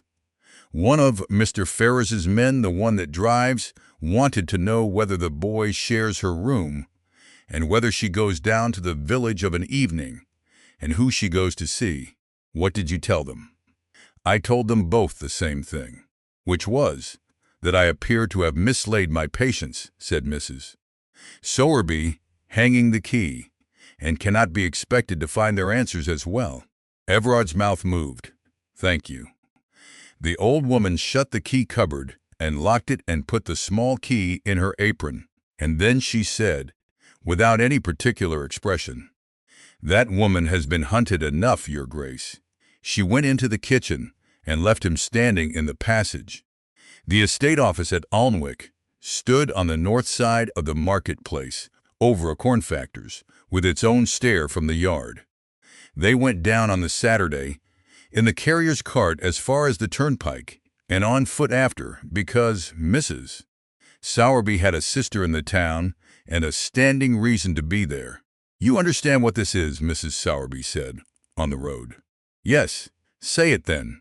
"It is housebreaking," said Rosalind, "and if we are taken, I shall be transported, and you will be turned off after 31 years without a character." The old woman shifted her basket.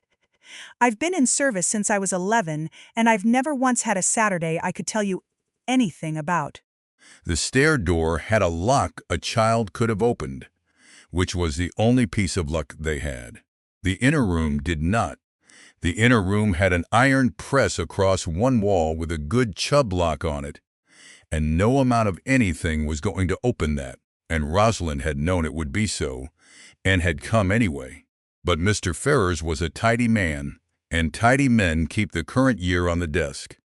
She took the lamp round the room in a slow circle, and she did not touch the press, and in 11 minutes she found two things.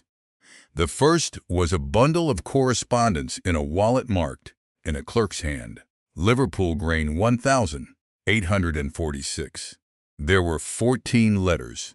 She read 4 of them standing up, and then sat down on the floor beside the desk with the lamp on the boards and read the rest.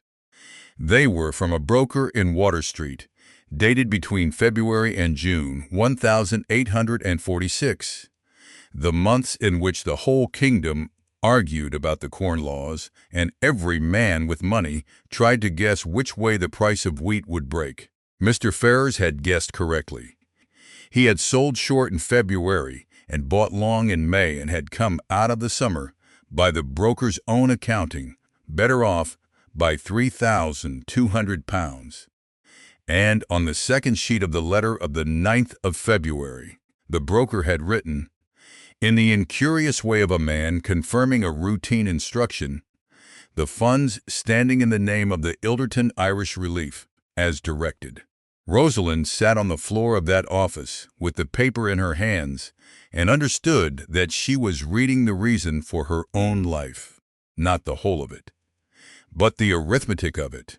The Vane family had put money aside for their tenants in Mayo. Ferrers had taken it and gambled it in Liverpool, and won, and in the November before he did it, the one man in the county who could read the Harrowmere accounts and would have noticed the hole, had been persuaded to resign in disgrace and go away and never say a word. Her father had not stolen from the estate. Her father had been used to cover the theft, the disgraced steward, the drinking man who left under a cloud, the perfect and permanent explanation for any sum that could not be found afterwards. Ferrars had not merely ruined him. Ferrars had put him in the ledger and left him there like a stone in a wall. "Girl," said Mrs. Sowerby from the window. 10 minutes. Rosalind put the wallet inside her dress and got up. And the second thing was on the desk in plain sight. It was a large folded sheet, much handled, and she opened it out because she was looking for anything at all now, and it was a pedigree of the Vane family, printed, of the kind lawyers have made up when a title is being examined. Somebody had gone over it in red ink. Everard Vane, 6th Duke of Ilderton, born 1818, was circled. Under his name there was nothing, no line down, no issue, and a red line ran from his father's generation sideways and down through a marriage in 1791, through a second son, through a daughter of that second son who had married in 1819, to a name at the bottom of the sheet that had been gone over twice and underlined, capped, Neville Ferrars, B. 1824. Beside it, in the same red ink, in a small neat hand, somebody had written, heir presumptive in default of legitimate issue. Rosalind stood in the dark with the lamp in her hand, and her arithmetic completed itself. They did not speak until they were past the toll house. "It was never about my father," she said. "It was never even about me. No. He did not want a duke's son married to a steward's daughter because of the county. She was walking too fast. She made herself slow down. He did not care what the county thought. He wanted the line to fail." Mrs. Sowerby said nothing. "His son is next," said Rosalind. "If Everard dies without a lawful child, Harrowmere and the title and 40,000 a year go to Captain Neville Ferrars. That is what he has been doing. That is what all of it has been for. Since the summer of '43, he has spent 7 years keeping the Duke of Ilderton unmarried and childless, and he has been paid a salary the entire time for running the estate his son is going to inherit." The road went down towards the bridge. The light was going, and there was frost coming again. "And there is a boy of 6, she said, "sleeping in that house." Mrs. Sowerby stopped in the middle of the road. "Then you'll not go back the front way," she said. "You'll come in by the dairy, and you'll give me that wallet, and I'll put it where nobody's looked in 31 years. The constable came at 9:30 on Monday morning. His name was Robson, and he had known Mrs. Sowerby all his life, and he was extremely unhappy about the whole business, which he made clear by standing in the kitchen with his hat in his hands and apologizing to the range. "There's been an information laid," he said. Mr. Ferrars had come up with him and was standing in the doorway. "The office at Alnwick was entered on Saturday night," he said. "Nothing was broken. Nothing was taken from the press. But a wallet of my private correspondence is gone from the desk. And the woman who cleans the stair says 2 women came up it at dusk, and one of them was old and one of them was young." He was speaking to Robson and looking at Rosalind. "It is an unpleasant thing to have to say in a gentleman's kitchen." Everard came in. He had been fetched, and he came in fast, and he took the room in the constable. "Ferrars, Mrs." Sowerby standing very upright by the table, Rosalind at the sink with her hands still in the water, and Rosalind saw him understand, with total accuracy and in about a second and a half, that everything Ferrars had just said was true. That was the thing about it. That was the whole trap, and it was beautiful, and she had walked into it with her eyes open. They had broken in. They had taken the wallet. Every word of the information was correct. "Your Grace," said Ferrers, "I make no charge at present. I am a magistrate. I am not obliged to like the position I am in. I would prefer to deal with this quietly." "Would you?" "I would." He turned. "Mrs. Reed, you have a boy. I am aware of your situation, and I have no wish to make it worse. If the wallet is returned to Matei, and if you have left this county by Wednesday morning, I shall lay no charge, and there will be an end of it." The kitchen was completely silent. "And if she does not," said Everard, "then I shall do what any magistrate would do, and it will go to the sessions at Easter, and the sentence for the theft of documents from a public office is not a light one." Ferrers put on his gloves, finger by finger. "But I do not think it will come to that, because Mrs. Reed is a sensible woman, and Mrs. Reed will have thought about the child." "Ferrers, he is a fatherless boy," said Ferrers, unhurried, "with a mother who has no settlement in this parish, no husband, and as of Wednesday, no situation. Under the Act, the guardians may take such a child into the workhouse at Rothbury upon their own motion. They do not require the mother's consent. They do not require yours." He drew the second glove on. "I sit on that board, Mrs. Reed," he said. "I have sat on it 11 years, Wednesday morning." He bowed to Everard and went out through the kitchen court, and Robson looked at the floor for a moment and then went after him. Nobody moved. Then Everard said very quietly, "Is it true?" "Yes," said Rosalind, "all of it, every word." He put both hands on the back of a kitchen chair and looked at them. "I cannot break the law for you," he said. "I want you to hear me say that, because I am about to do a great many other things, and I do not want you ever to have believed I would do that one. If he lays that information at Alnwick on Wednesday, it is on the file, and I am not above the file, whatever this county thinks. I know, but he will not lay it on Wednesday." Everard looked up. "Because he does not want you at the sessions. He wants you on a coach. A woman in a witness box is the one thing in England he cannot afford, and he has just told us so." Rosalind took her hands out of the water and dried them. "I am not going," she said. "Rosalind, I am not going." Her voice came out perfectly steady, and she was as surprised by it as he was. "He has had 7 years of me going. He had me out of this valley in 43, and out of my father in 45, and out of your reach in 47. And every single time it worked, and every single time it worked, because there was nothing here I could not be priced away from." She hung the cloth on the rail. "There is now," she said. Mrs. Hobbs had been a laundry-maid at Harrowmere for 19 years, and had gone to Newcastle in 1841 to keep house for a brother who died within the 12th of it, and had taken in lodgers on Pandon Bank afterwards, because there was nothing else for a woman of 54 to do. In September of 1843, a girl had come to her door with a carpet bag and no character, and 4 months of trouble already showing under her cloak. And Mrs. Hobbs had looked at her for a while and then said, "Well, you'd best come in. It's raining."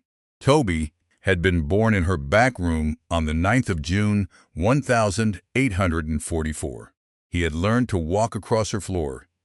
It was her table he had stolen the bread from.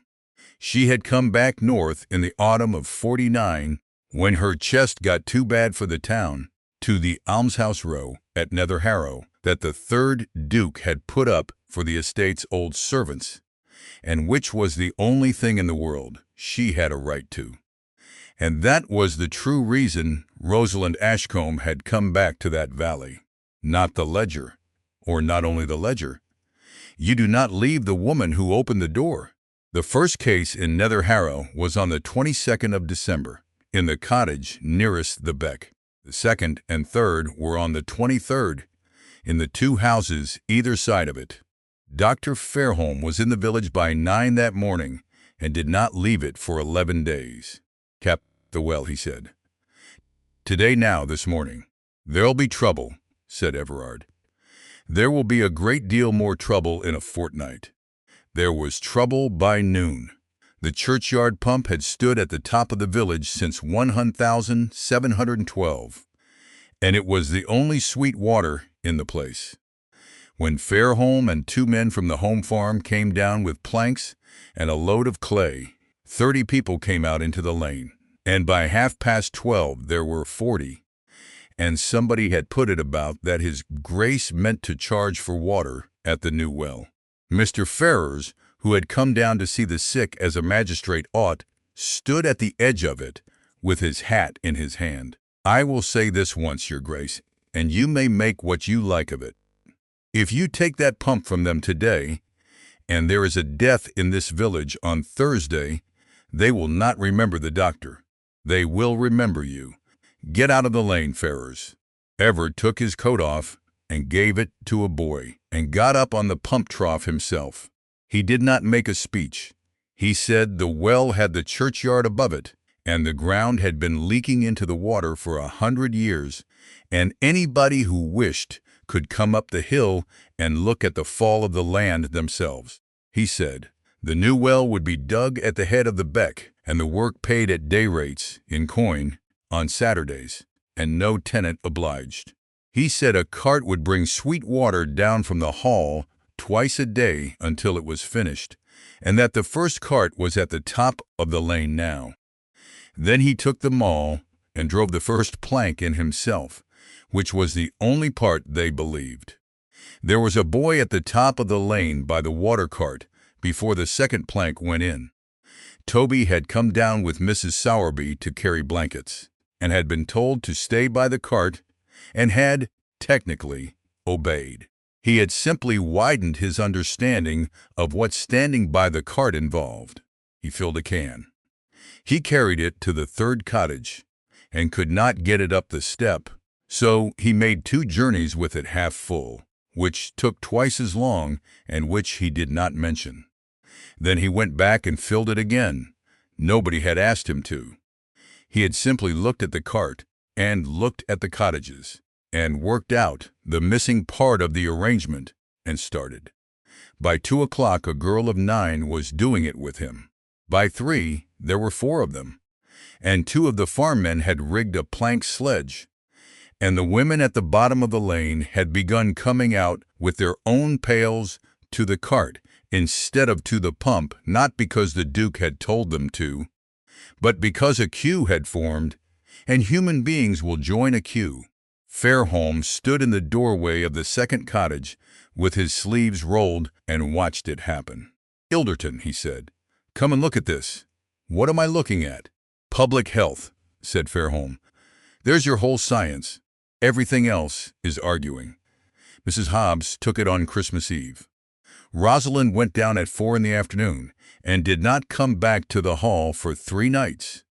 She did what the doctor said, which was almost nothing. Keep her warm, keep the room aired, and get water into her boiled, cooled, a spoon at a time, hour after hour, all night. Because the disease kills by drying a person out from the inside, and the only argument you have against it is patience. On the second night, the old woman's eyes came open and were sensible. "Rosie, I'm here. You want to go back up that hill?" "In a minute. You've that boy. He is with Mrs. Sowerby, and he is perfectly well, and he has sent you a drawing," said Rosalind. "Of a horse, he says, and I would not swear to it." "Open your mouth." Mrs. Hobbs opened her mouth. When she had swallowed, she said, thinly, "Did you find what you came for?" Rosalind's hand stopped. "Ah," said Mrs. Hobbs, "I'm old girl. I'm not simple." "Yes," said Rosalind, "I found it. And was it worth it?" Rosalind dipped the spoon again. "I don't know yet," she said. Mrs. Hobbs lived. 9 people in Nether Harrow took the cholera that winter, and 2 of them died, both in the first 4 days, both from the houses nearest the beck. In the outbreak of 1849, before anybody had capped anything, the village had buried 9. Fairholme wrote it all down in a ruled book, with dates and addresses, and the position of every house relative to the water, because he said that one day somebody was going to want the arithmetic. And in the lane, in the last week of the year, The whole village saw the kitchen woman from the hall and the Duke of Ilderton carry a straw mattress out of an almshouse door between them, at either end, like two people who had been doing it all their lives. Miss Georgiana Ferrars came to the still room on the 28th of December. She had never in her life been below stairs at Harrowmere, and stood in the doorway in a gray merino gown, holding her skirts an inch off the flags. "Mrs. Reed, I want a word, and I would rather have it here than upstairs." "Rosalind, put down the knife, my lady. You may leave that off. There is nobody here." She came in.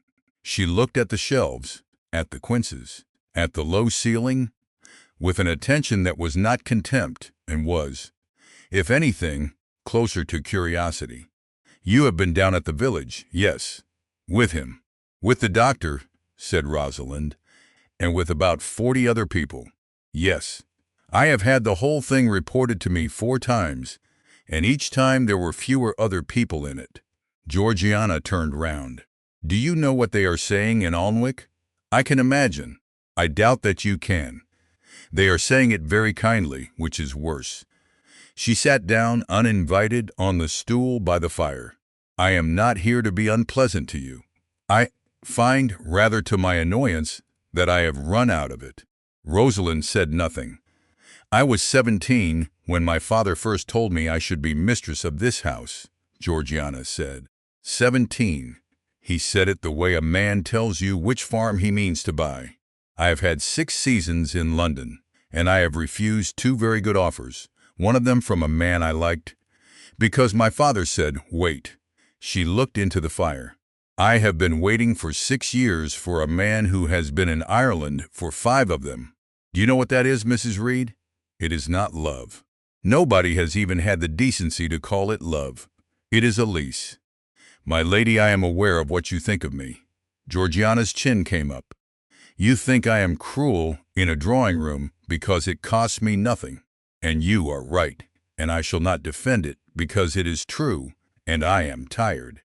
But do not make the mistake of supposing I have more choices than you have.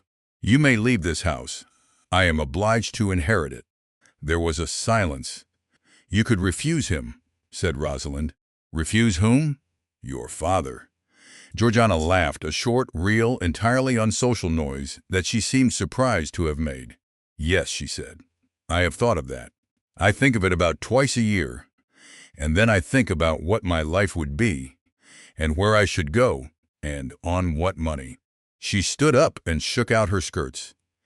"He asked me a question on the 12th, she said, at the door, "about where you sleep." I told him. I want you to know that I told him, because I am going to say something else now, and I do not want you to take it for kindness." "What is it?" "Do not be alone in a room with my brother," said Georgiana. "Neville comes for the ball." Captain Neville Ferrars arrived on the 30th of December with a valet, 2 hunters, and the manner of a man who has been told from birth that a very large thing may one day fall to him, and has arranged his whole personality around waiting for it. He was 26. He was handsome in a way that did not survive close inspection. He called the Duke cousin, which was true to the extent of about 4 generations, and he said it 11 times in the first afternoon. He went down to the kitchen at 6 o'clock to compliment the cook, and stayed 20 minutes, and looked at every woman in the room in turn, and at one of them twice. The party had been indoors for 3 days, and the weather had got into everybody. At 4 o'clock on the 31st, the day of the ball, Rosalind carried the tea into the drawing room and found the newspaper lying on the low table by the fire. It was the Newcastle Courant, 4 days old, folded to the 3rd page, and it had not been left there by accident, because nothing in that room was ever left anywhere by accident. She saw it as she set the tray down. 2 inches of type under a heading about the poor law. No names, it did not need names. A correspondent inquires what provision is made in our northern parishes for the maintenance of children born out of wedlock, and instances the case of a young woman of this county, formerly in a respectable situation, who in the summer of 1844 presented herself at a registry in this town, and was obliged to leave the column reserved for the father unfilled. "Georgiana," said Mr. Ferrars from the window, "you were reading something amusing to us." Georgiana did not move. "Was I? You had the Courant?" There was a pause of about 3 seconds. Rosalind, standing with the teapot in her hand and her eyes on the carpet, understood exactly what was happening in that pause, and understood also that she was going to remember it. "I had finished with it," said Georgiana. "Then read us the piece on the poor law. It is a subject on which this room could stand improvement." And Georgiana Ferrars picked up the newspaper and looked at her father for a moment, and read out one sentence in a clear, flat, entirely unemphatic voice, and then stopped and folded it, and said, "The rest is dull." It was enough. Of course it was enough. Lady Wexford's eyes came up over her cup and traveled, without hurry, to the woman holding the teapot. And Toby came in with the basket of napkins. He got 3 steps into the room. He was carrying it the way he carried everything, with his chin on top of it, and he heard the last 4 words of the sentence and did not understand most of them, and understood the shape of all of them, which is how children take in everything of importance. The basket went down on the carpet. Linen slid out across the floor. "Toby," said Rosalind. He did not go to her. He stood in the middle of the Harrowmere drawing-room with his fists shut at his sides and his face gone the color of paper, and he looked at Mr. Josiah Ferrars, 61 years old, member for the borough, magistrate, and said, "My mother is not bad. Nobody said so, boy. She gives her food away when she is hungry." His voice was going, but he did not stop. "She tells me stories when she is tired. She sat up 3 nights with Mrs. Hobbs, and Mrs. Hobbs is not even anybody. She is just old. She works until her hands crack open, and she puts goose grease on them at night, and she thinks I am asleep." Nobody in the room moved. "So if that is shameful," said Toby, "then I do not think grand people understand about goodness very well." The silence went on for perhaps 2 seconds. Then a shadow came across the doorway, and everybody in that room turned round at once, because the Duke of Ilderton had been standing in it for some time. He looked at the napkins on the floor. He looked at the boy shaking in the middle of the carpet.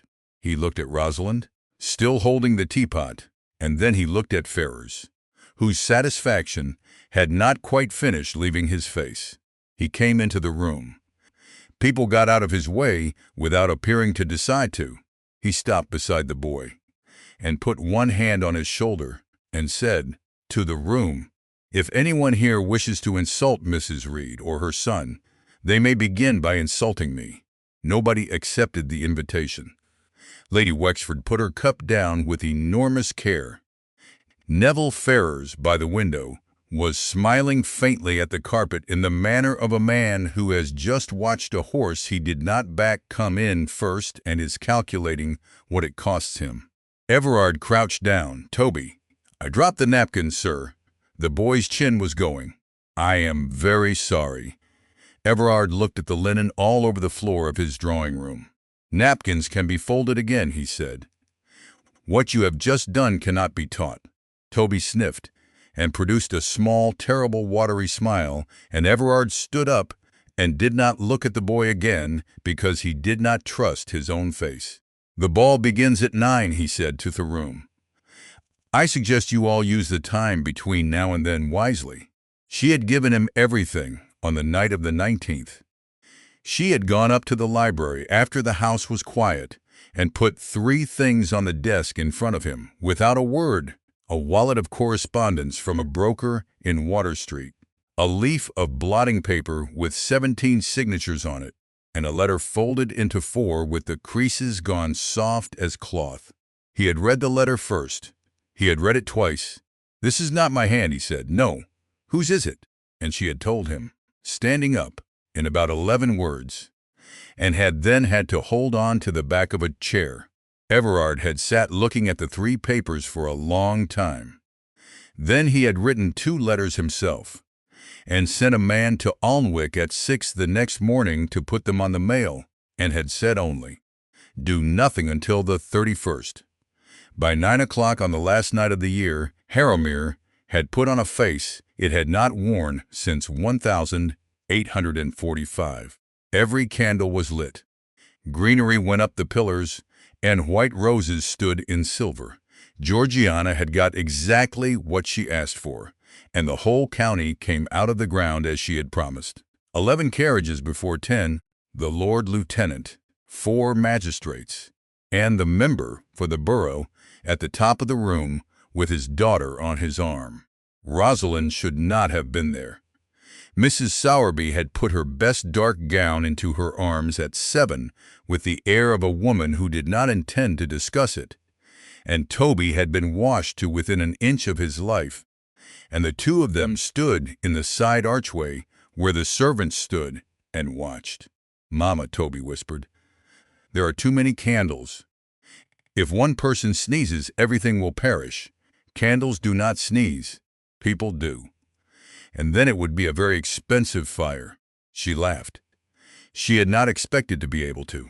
"If it goes badly," Toby said, taking her hand, "I shall hold on the whole time, and I will not eat anything sticky, so my fingers stay clean for you."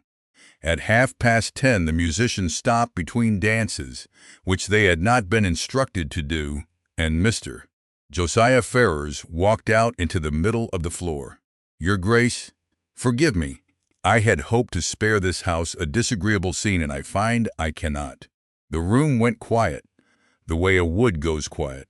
11 days ago, Ferrars said, my office at Alnwick was entered, and private papers were taken. I laid the information before Constable Robson, and I have since had it before the bench. I offered the woman concerned a way out of it that cost her nothing but a coach fare. She has not taken it." He turned. "Mrs. Reed, will you come forward, please?" Every head in that ballroom turned to the archway. Rosalind put Toby's hand into Mrs. Sowerby's and walked out onto the floor. "There are 2 constables at the door," Ferrars said. "I have no wish to have you searched by them in front of these people. Empty your pockets, and let a lady of this company confirm it, and we shall have this over." Ferrars: "Your Grace, I am a magistrate, and I am doing precisely what the law requires of me, and I would ask you very seriously to consider your position before you interfere with it." There was a long pause. "You are quite right," said Everard. He came down the room. "Search her," he said. The whole ballroom made one small sound. Lady Wexford, who had gone white, came forward because somebody had to, and Rosalind stood in the middle of 200 people and turned out the single pocket of her gown into the older woman's hands. There was one thing in it, a letter folded into 4, worn so, one corner gone entirely. "That is not my property," said Ferrars. "No," said Everard. "It is mine." He took it out of Lady Wexford's hand. "This letter was received by a young woman in Newcastle in the 2nd week of October 1845, he said, and his voice went to the back of the room without any effort at all. It informed her that a man she had every reason to trust had never meant a word he said to her, that she was not to write to him, and that she was not to hope. It is signed with my name. It is written in a hand which is not mine. She has carried it for 5 years, and she carried it here tonight, and Mr. Ferrars has just obliged me by having it produced in front of the entire county, and I am extremely grateful to him." He turned it over, because none of that is the interesting part. He held it up to the nearest Brant candles, and the light came through the paper. "The interesting part is on the back. There is a stamp," Everard said, "a penny stamp of the current issue. It has been the law of this kingdom since 1840 that a letter carries its postage on its face, and it has been the practice of the post office ever since to strike that stamp at the office of receipt with the name of the town and the date of the day. He read it out. Kelso, the 3rd of October 1845. He let that sit for a moment. On the 3rd of October 1845, I was not at Kelso. I was at Liverpool, in the Salthouse dock, aboard the Wanderer, under a quarantine order of the Port Health Committee that had been laid on her on the 1st of the month and was not lifted until the 9th. I could not have gone ashore to post a letter had I wished to. 240 people were under that order with me, and the record of it is in the port books.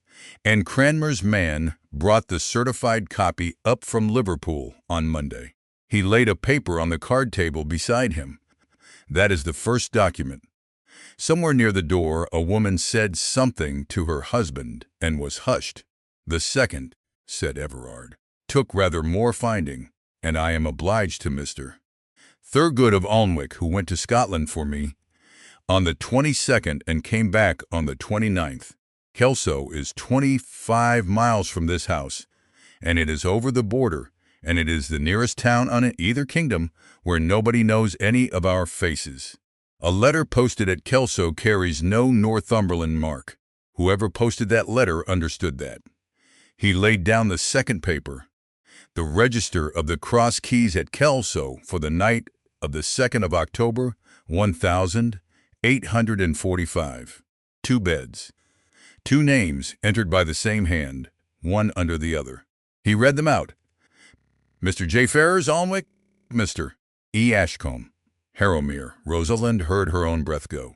The third document, said Everard, was found in this house, under the desktop in the old steward's room, in a blotting book that has been screwed to that desk since before I was born, and which nobody troubled to remove because nobody ever thinks about the furniture.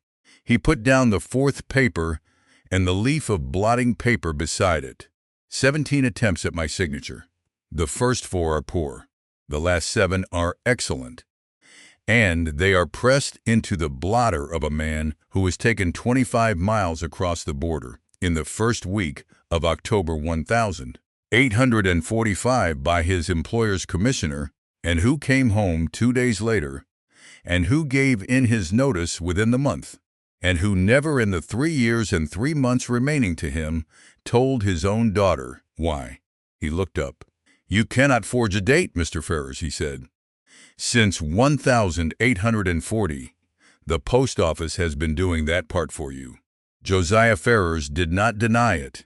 That was the thing Rosalind remembered afterwards, more than any of the rest. He stood in the middle of a ballroom, with the whole county looking at him, and he did not attempt a single denial. In February of 1846, he said, "This estate was £4,200 short, and the young man who owned it was in Mayo giving away oats. I put it back. I have put back a great deal more than that since. And this house has stood, and 412 people have eaten, and not one tenant has been turned out of a Harrowmere farm in 5 years, which is more than can be said for the Vane property in Ireland. You took the relief fund. I used the relief fund, and I returned it with interest inside 5 months, and it went to Mayo in the November, and you had the accounting of it, and you signed for it." Ferrers's voice did not rise. "You will not find a shilling missing, Your Grace, because there is not one. I have never in my life stolen money. You stole 7 years of a woman's life." "I prevented a disaster," said Ferrers. He turned and addressed the room because he had been a member of Parliament for 9 years, and it was what he did. In the August of 1843, the heir to one of the 6 great houses of this county attempted to run off over the border with the daughter of his father's steward. He was 25. She was 19. His father was dying. Everybody in this room in that year would have thanked the man who stopped it. He put his hands behind his back. I stopped it. And when it would not stay stopped, when he went on writing to her from London like a boy in a ballad, I ended it, and I used the instrument that came to hand. You used her father. I used a man, said Ferrers. who had £140 of gaming debt in Newcastle, and a signature on a receipt in 1,843 that was not his own to give. I did not put either of those things in his way. I found them there, and you told him to write it. I told him, said Ferrars, that his daughter had ruined herself, and that there were two futures available to her, one in which a duke's family destroyed her slowly and legally over 10 years, and one in which she was cut loose in a fortnight and left with her life. I told him he could give her the second. He believed me. A pause. He was not wrong to believe me. That is the part none of you will like. If she had married you in 4 to 3, they would have had the marriage set aside inside two years, and she would have been the woman it was done to, and you would have been the young duke who had a foolish time of it, and you would have married somebody's sister in 46, and it would all have been forgotten by now. You told him it was mercy, said Rosalind. Ferrars looked at her for the first time. I told him it was arithmetic, he said. He is the one who called it mercy. He called it that all the way back from Kelso. I found it very tiresome. Something happened to the room then that was not a sound. And the passenger list? Said Everard. Ferrars said nothing. The Exmouth of Newcastle, said Everard. October 47, at the Bell at Alnwick. You put a paper in my hand with her name on the second sheet, and I have had it out of my strong box tonight, and had it compared with the manifest that came up from the customs house at Newcastle this morning, and there are 241 names on the true list, and 242 on yours, Father. Everybody turned. Georgiana Ferrars had come out from the side of the room. She was extremely pale, and she had her hands closed in front of her. Father, tell me you did not know about the child. Ferrars looked at his daughter. He did not answer. It was the only moment all evening in which he appeared to consider his words. And the consideration itself was the answer, and everybody in that ballroom watched her receive it. You let me speak of him, she said, in this house, in front of people. You let me stand in a drawing room and say what I said to a woman scrubbing pans, and you sat in the window and let me do it. Do not, said Ferrars, pretend innocence because you have been embarrassed. Georgiana flinched as though she had been struck. Then she drew herself up. Then hear me say it plainly, she said, so that nobody has to wonder afterwards. I will not defend you.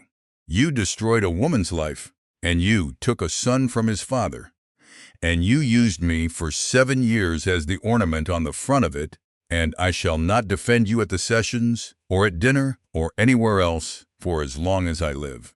Everard turned to the 2 constables at the door. Mr. Ferrars will give his statement to Mr. Thurgood in the morning. His accounts, his letter books, and his correspondence are seized as of tonight. Cranmer's man is already at Alnwick with the sheriff's officer, and has been since 10 o'clock. He did not raise his voice. Your commission expires at midnight, sir, and I do not renew it. Your name comes off every trust attached to this estate. You will leave this house tonight. And then he turned his back on him and walked away down the room. That was the part the county talked about for 20 years, not the letter and not the postmark. The fact that the Duke of Ilderton did not have Josiah Ferrars dragged out. He simply stopped finding him interesting in front of everybody and let him stand there. Ferrars went as far as the doors with a constable on either side, and there he stopped and turned round and took a folded paper out of his breast pocket and held it up. Your Grace, Everard turned. A petition was lodged in the Court of Chancery on the 23rd of December, said Ferrars, quite calmly, by my son, as heir presumptive to the dukedom of Ilderton, praying the court to determine the status of the child Tobias Reed, born at Newcastle upon Tyne on the 9th of June 1844, whose birth was registered with the column for the father left blank. The silence in the ballroom changed quality. "He is a bastard," said Ferrers. "That is not an insult. It is a legal fact. And it is on the register, in the woman's own hand. And no marriage you contract with her hereafter will alter it by one word, because this is England and not Scotland. He cannot inherit the title. He cannot inherit an acre of the settled land. And you are not his father-in-law. Whatever you may be in nature, you have no guardianship of him. You have no standing to keep him. And as matters stand tonight, neither has she." He put the paper away. "My son remains the heir," he said. "You have had a very successful evening, Your Grace. It has cost you nothing you cannot spare, and it has not cost me the thing I came for." He bowed. "A happy new year to this house," said Josiah Ferrers, and went out. Chapter 24. Mr. Thurgood came up from Alnwick on the 2nd of January, and did not soften any of it, because he was 64 and had never found that softening anything made it smaller. "He is right," he said. "Say the whole of it," said Everard. "Very well." Thurgood laid his hands on the table. 1. The boy was born out of wedlock, in Scotland, in France, in half of Europe. A subsequent marriage between the parents would legitimize him. Not here. The bishops threw that out in 1236, and the law has not moved since. Nolumus leges Anglae mutari. We do not choose that the laws of England be changed. 2. He cannot succeed to the title, and he cannot take the settled land, which is 9/10 of what you have. 3. You may leave him whatever is unsettled money, the Newcastle property, the Irish rents, and I would advise you to do it tomorrow, because if you die intestate, a bastard son takes nothing at all. He is filius nullius, the son of nobody, and in law he has no father and no kin. Rosalind sat very still. 4, said Thurgood. There is a 4? There is a 4, and it is the one that matters, and you will both please attend to it. He looked at Rosalind. The Chancery petition is a nuisance suit. Captain Ferrers has no serious hope of a declaration. The court does not go about pronouncing children bastards for the amusement of remaindermen. But that is not what it is for. It is for the inquiry. In a matter touching the custody and maintenance of an infant, the court may look into the character and situation of the person having care of him. And if the court is invited to find that the mother is a woman of no settlement, no husband, no property, and no employment, living in the house of the man who fathered her child, they would not. They have, said Thurgood, twice in my professional life, and once it was to a woman whose only fault was poverty. Chancery is not cruel. Chancery is slow, and it is slow for years, and a boy of 6 does not stay 6 while it is slow. Later, when Thurgood had gone, they sat in the library, and neither of them spoke for some time. There was a morning, Rosalind said, in the June of '44. Everard looked up. He was 11 days old. Mrs. Hobbs took me down to the registry on the quayside because it was the law by then, and she said we would not start him off on the wrong side of it. She was looking at the fire. There was a man at a desk with a bad cold. He wrote the day, and the place, and the name, and the mother, and then he came to the next column. Rosalind, he did not ask twice. That is what I want you to understand. He was not unkind about it. He had done 40 that month. He simply looked up, and then he looked down again, and he drew a line. She held up her hand and drew it in the air, a short, flat stroke. 1 line, she said, and I heard the nib. I have heard that nib for 6.5 years. Everard came and stood in front of her. Marry me. She closed her eyes. Rosalind, marry me. Tomorrow by license, in that church. And let them lodge what they like in Chancery. A married woman with a settlement of 2,000 a year and a duke's name on her is not a person any court in England takes a child from, and I will fight the rest of it for 20 years if I have to. No. He stopped. No, she said again, and stood up, because she could not do it sitting down. I know what you are offering me. I know exactly what it is worth, and I know what it costs you. And if I were a sensible woman, I would take it before the clock finished striking. Then take it.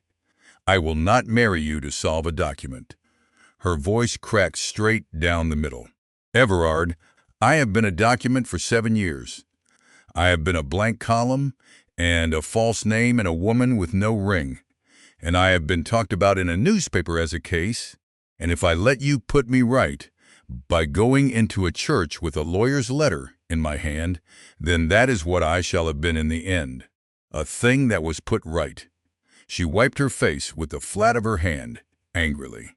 "Ask me again," she said, "when it is not the only thing left to do. Ask me when I have got something of my own to bring into it. And if that day never comes, then I will still be here, and I will still be his mother, and you may have him half the year, and I will not fight you for an hour of it." Everard stood with his hands at his sides. "That is a very expensive principle," he said. "Yes," said Rosalind. "I have noticed that they all are. It was Toby who found it, on the 28th of January, while looking for the chessmen. They were kept in the cabinet by the library window, and the chessmen were on the second shelf, and on the top shelf there was a wooden box with a brass catch.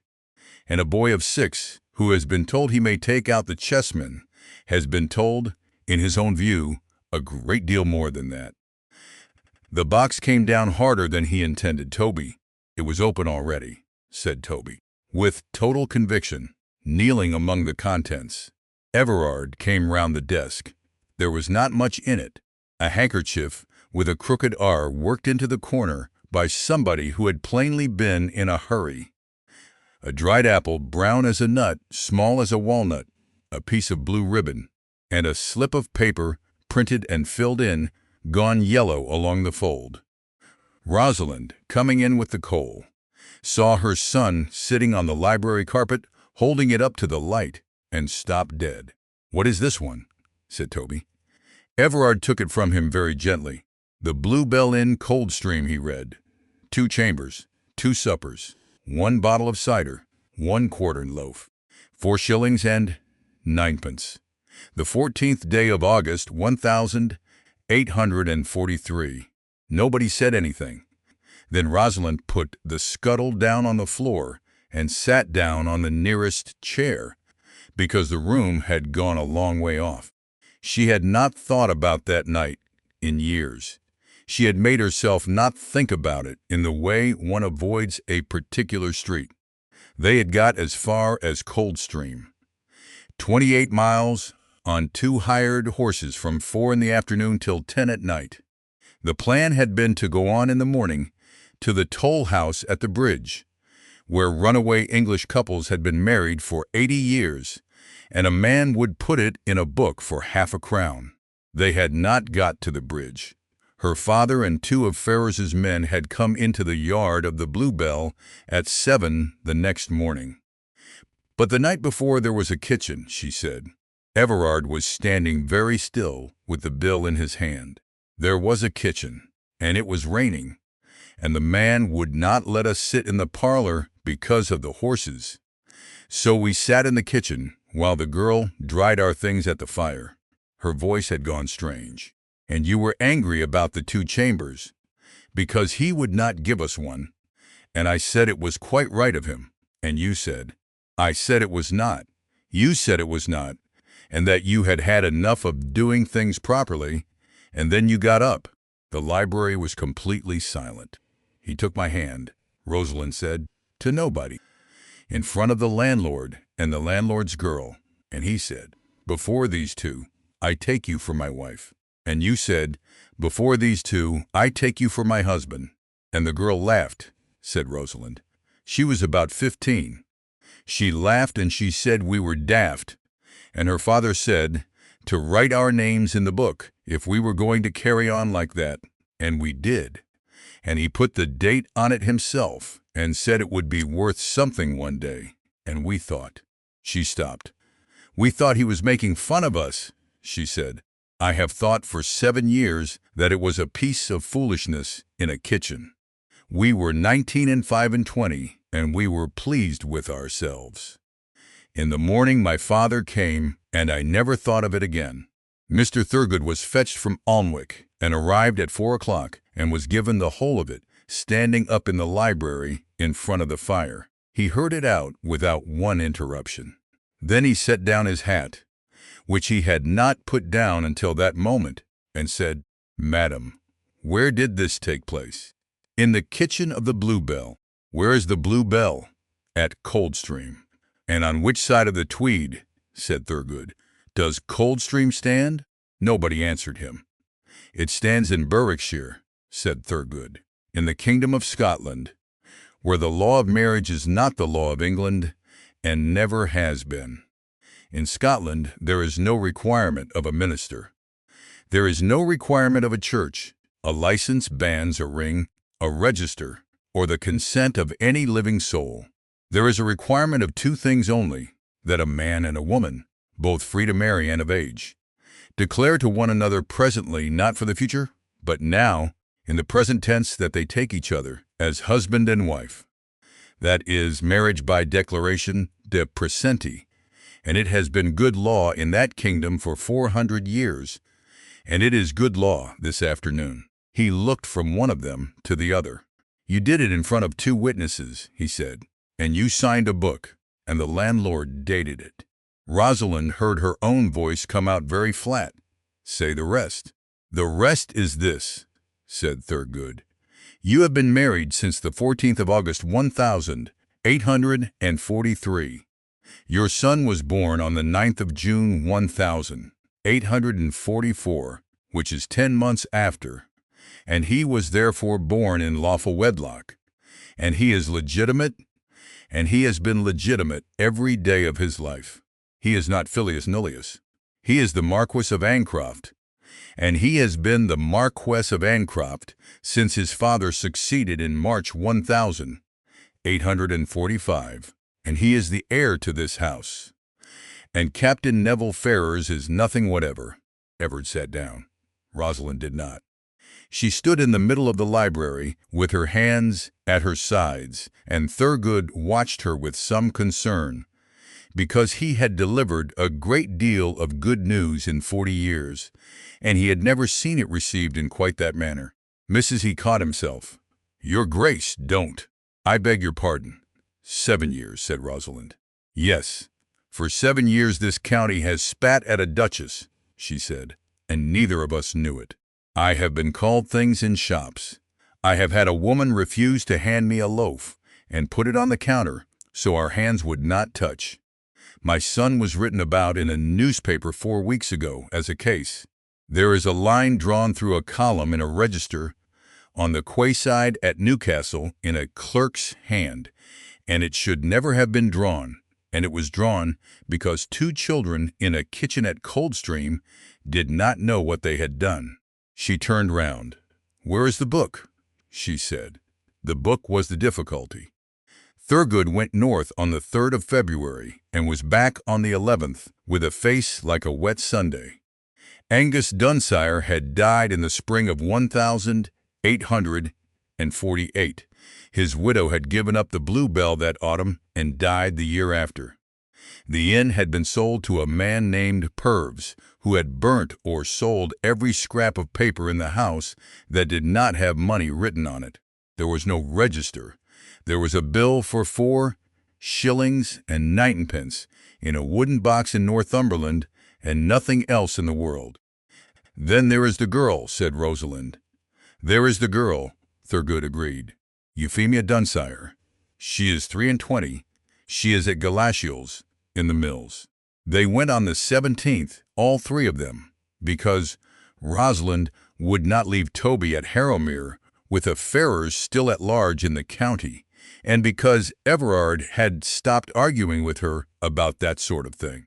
Effie Dunsire lodged in one room at the top of a stair in Galashiels, and had worked 6 days a week in a tweed mill since she was 12, and she came to the door with her arms full of somebody else's washing. She knew them at once. That was the frightening part. She looked at Everard for about 2 seconds and said, "Oh," and put the washing down. You'll be about the kitchen." "Yes," said Everard. "Aye," said Effie Dunsire. "Well, you're the second lot." Rosalind's stomach went cold. "Who was the first?" "Fella from Newcastle, Thursday. Very civil." Effie folded her arms. "He'd a paper for me to sign that said I'd no recollection of any such night nor any such persons. And he'd £30 in an envelope, and he said there was 30 more after." "And what did you tell him?" I told him to come back Saturday," said Effie, "for I'm no a fool, and £30 is £30, and I've a bad chest and 11 year in they mills already." She looked at the floor. "He's coming back Saturday." Nobody spoke. Then Everard said, "I will not outbid him." Effie looked up sharply. "I could," he said. "I have 4 times what he has in my coat this minute, and if I put it on that table you would take it.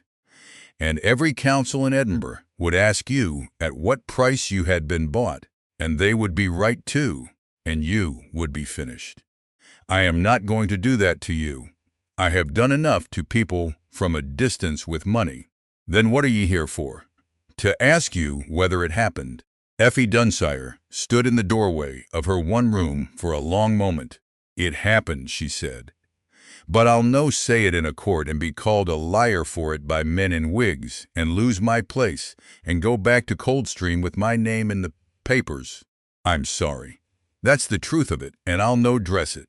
Rosalind shut her eyes.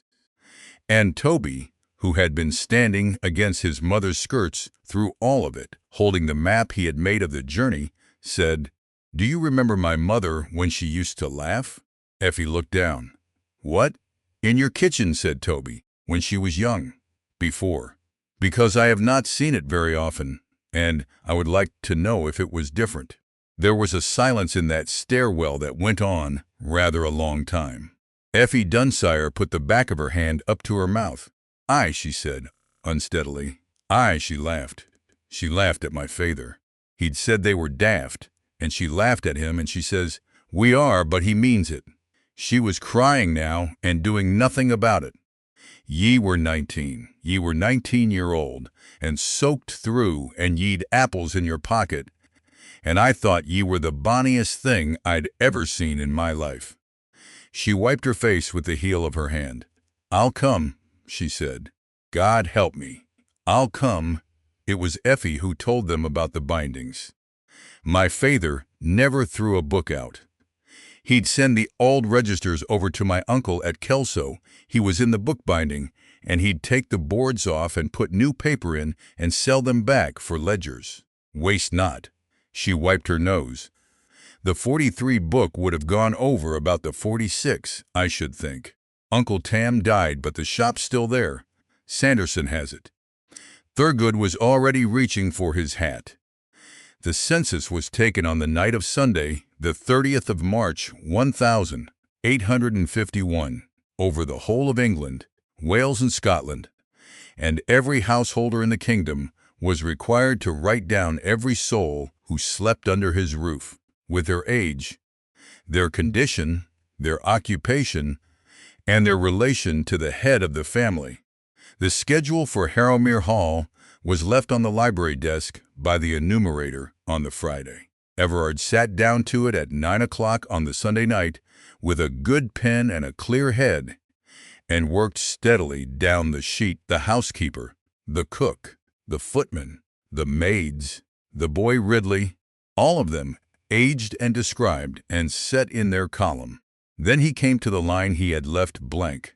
Tobias Reed, age 6, where born, Newcastle upon Tyne, and the column beside it headed relation to head of family. He sat with the pen over it.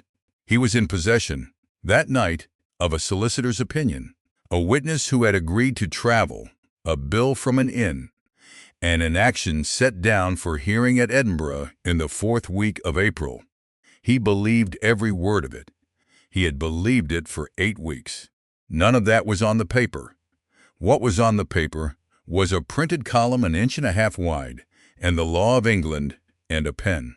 He could write son. It would be either the plain truth or a criminal false return, and no living person could yet say which. And the paper would be bound up and kept for 100 years in a room in London where nobody would ever look at it again. And he would know, for the rest of his life, which word he had put there on the night before he knew. He sat for a long time. Rosalind came in at 10:30 with a candle and found him with the pen still dry. She looked over his shoulder at the sheet. "Give it me." "Rosalind, give it me." He gave her the pen. She sat down in his chair, and she did not hesitate at all. And she wrote in a clear, upright hand that did not waver by a hair. "Read Tobias, son of the cook." Then she set the pen down and blotted it. "Rosalind, on the 28th of April," she said, "a court in Edinburgh will say what he is. Until it does, he is what this house has called him since October, and I will not have it written down as anything else, because if we lose, I will not have a false return on a public paper for them to hang round his neck for the rest of his life." She stood up. "And if we win," said Rosalind, "I shall come back to this desk with a pen, and I shall not be quiet about it." Everard looked at the sheet for a moment. "You know that in 10 years they will do this again," he said, "and in 20, and in 30. Yes, and that one of those nights you will be writing wife." Rosalind picked up the candle. "Ask me in Edinburgh," she said. Chapter 28. The action came before the Court of Session on the 28th of April, 1851. Captain Neville Ferrers had entered an appearance to oppose. His counsel was a lean, courteous, entirely merciless Edinburgh advocate named Mr. Carruthers, and he made 3 points, and every one of them was good. The first was that there was no register, no minister, no entry, no ring, and nothing whatever in writing but a tavern bill for 4 and 9 pence. The second was the witness. Miss Dunsire was offered £30 on the 13th of February and asked the gentleman to return on the Saturday. She now attends at the expense of the pursuer. I make no imputation. I merely observe that this witness has been available, at different hours of the same fortnight, to both parties. The third he saved. My lords, the pursuer asks this court to believe that he has been a married man since August 1843. I ask the court to consider what follows. If it is true, then this gentleman permitted his wife to be turned out of doors, to bear his son in a lodging-house on the quayside at Newcastle, and to scour pans in his own kitchen through the autumn of last year, while he dined in the room above. Carruthers turned. Either the marriage is an invention got up to defeat my client, or it is real, and he is the coldest man in England. Your lordships need not decide which. Either answer destroys him. There was a considerable silence. Everard Vane went into the box. He was asked what had been said in the kitchen of the Bluebell, and he said it, in the present tense, exactly. He was asked whether he had understood at the time that it constituted a marriage, and he said no. Then how do you say it was one? Because I have since been told that what a man understands is of no consequence in this, said Everard, and that the law looks at what he said. I have found that a very uncomfortable principle. I have decided to hold to it anyway. Carruthers rose to third point. Where were you in October 1847, Your Grace? At Alnwick. You had returned from Ireland to search for this lady. I had, and you gave it up. I did, after 11 weeks. After 11 weeks, said Everard. Why? The court waited. Because I was shown a list of the drowned with her name upon it, said Everard, and it has since been proved a forgery, and my counsel would prefer me to stop there. But I will not, because that is not the answer to your question. Your question is why I gave it up. He put his hands on the rail. I gave it up because I was tired, and because I had been ill, and because a man came to me with a piece of paper that made it permissible to stop looking. I have thought about that paper every day for 3.5 years. I did not believe it. I accepted it. There is a difference, and I have had a long time to learn it. Then you concede, said Carruthers, that you abandoned her. Yes, you concede it. I entirely, and I would concede it if it lost me this case, and I am told it may. Everard looked at the bench. My lords, I have not come here to protect my name. There is a boy of 6 in the corridor outside this room who has been called the son of nobody in a legal opinion I paid 8 guineas for. I have come to give him a name. If I have to take mine apart in front of this court to do it, that seems to me an extremely reasonable price, and I am prepared to be thought, whatever the court thinks of me. The case turned on 2 documents, and neither of them was the one everybody had gone to Scotland to look for. Sanderson's bindery in Kelso had bought a quantity of old inn registers from Thomas Dunsire in 1846 and stripped them for boards as bookbinders had done since there had been bookbinders. Thurgood spent 9 days in that shop. What he came out with was not the register. It was the case of the register, the stripped boards of the Blue Bells guest book for 1,842 to 1,844, with the marbled sides still on and the leather rubbed white at the corners, still bearing the label in Angus Dunsire's hand. And along the inside of the spine, where the sewing had been cut and the block torn away in a hurry by a man being paid by the hundredweight, there remained a ragged half-inch stub of every leaf. The stubs carried the ends of lines. On the stub of the leaf that had been the entry for the 14th of August 1843 there survived, in Angus Dunsire's ink and Angus Dunsire's spelling, the tale of a date, the last 3 letters of a surname beginning V, and, below it, the descending loop of a second signature and the word Whitton's. It was not much. It was, Carruthers said, 1/4 of an inch of nothing. And then Thurgood produced the second document, and the case was over in about 90 seconds. It was a letter dated the 14th of August, 1843, from Mr.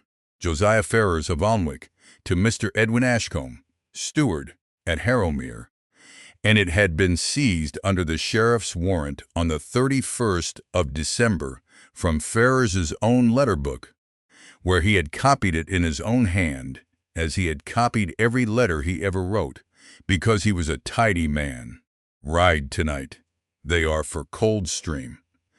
You must come up with them before the bridge. The whole matter is undone if they cross and speak the words, for in that country the words are enough, and no clergyman is needed. Take Headley and Bell. Do not stop at the border. Their lordships had it read twice. So the defender's own father, said the Lord Ordinary, writing on the night in question, was of the opinion that words spoken at Coldstream would constitute a marriage, and rode 28 miles to prevent it, my lord, and arrived at 7 the following morning, some 9 hours after the parties reached the inn. Carruthers, who was a good advocate, sat down. Josiah Ferrers had spent 7½ years proving that the marriage had never happened, and he had written, with his own hand, on the only night that mattered, the proof that it very nearly had, and had put himself in the yard of the Blue Bell at 7 in the morning, 9 hours too late, as the third witness to his own defeat. The declarator was granted on the 2nd of May. The marriage was found to have subsisted from the 14th day of August, 1843. They came out onto the steps into a cold, bright Edinburgh afternoon, with the wind coming up from the 4th, and Toby was sitting on the bottom step with Effie Dunsire, eating a bun. Everard went down the steps and knelt on the stone in front of him. There were perhaps 9 people in the street, and not one of them was anybody. And afterwards Rosalind thought that this was the only reason either of them got through it. Toby: Yes, sir. There is a thing I ought to have told you at Christmas, and I did not, because your mother and I agreed that we would not tell you until it was true in every possible way it could be true. Everard's voice was not steady. It is true now. It has been true since before you were born. I am your father. Toby stopped chewing. He looked at his mother. She nodded once. He looked back at Everard, and his face did something complicated, and what came out of it in the end was not what anybody had prepared for.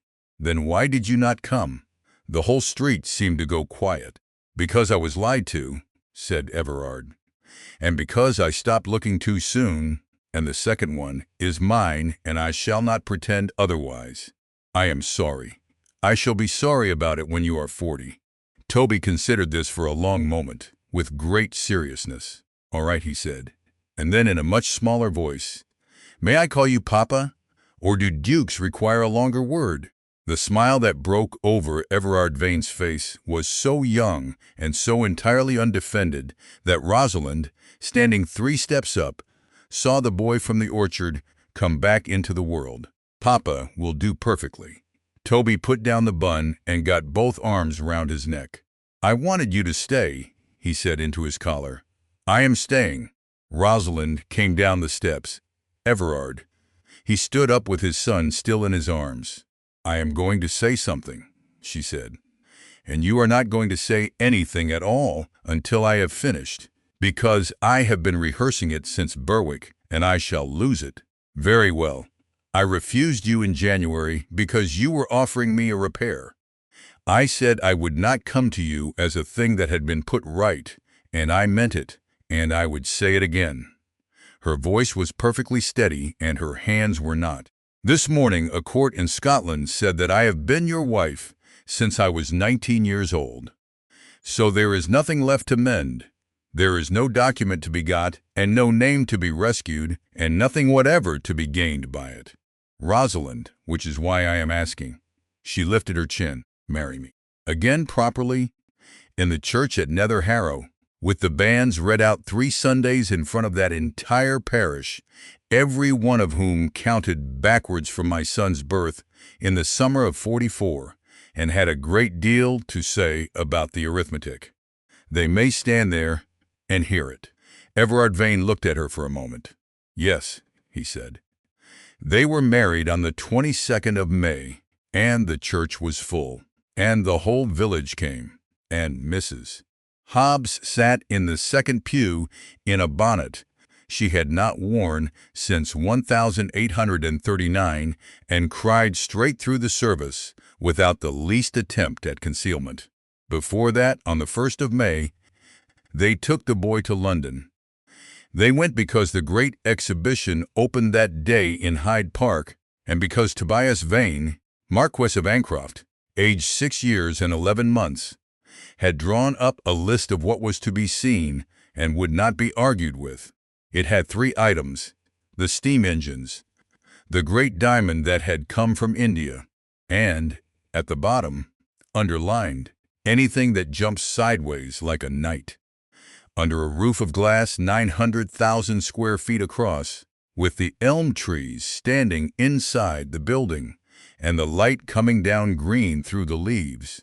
He found all 3, and had to be carried out at 4 o'clock asleep on his father's shoulder. At Harrowmere, on the morning after they came home, there were roast potatoes at breakfast. Toby looked at the dish for some time. Then he took the largest one, and got up, and carried it round the table on his own plate, and put it down in front of his father.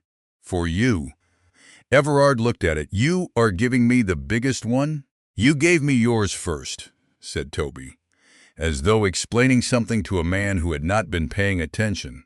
Everard picked it up. He broke it cleanly in half, and put the larger half on his wife's plate. Rosalind looked up. Toby, watching all of this with immense satisfaction, took another potato off the dish and put it beside it. "No more pretending you are full, Mama." Everard sat back and looked out of the window, where the park went down towards the beck and the village, and the new well at the head of it, and where, 400 yards beyond the yews, a small stone with the wrong name on it was still standing in the northeast corner of the churchyard, because Rosalind had refused to have it taken up. "Leave it," she had said. "Let there be one thing in this county that tells the truth about what they nearly managed." He was not forgiven for everything. he never would be. There were 14 families in Mayo who had his signature on a piece of paper, and there was no court in Scotland or England that could do anything at all about that. And he had stopped expecting one to. But here, this morning, in this house, nobody was hungry. He put his hand over his wife's hand on the table and reached for the salt and asked his son what he intended to do with the day.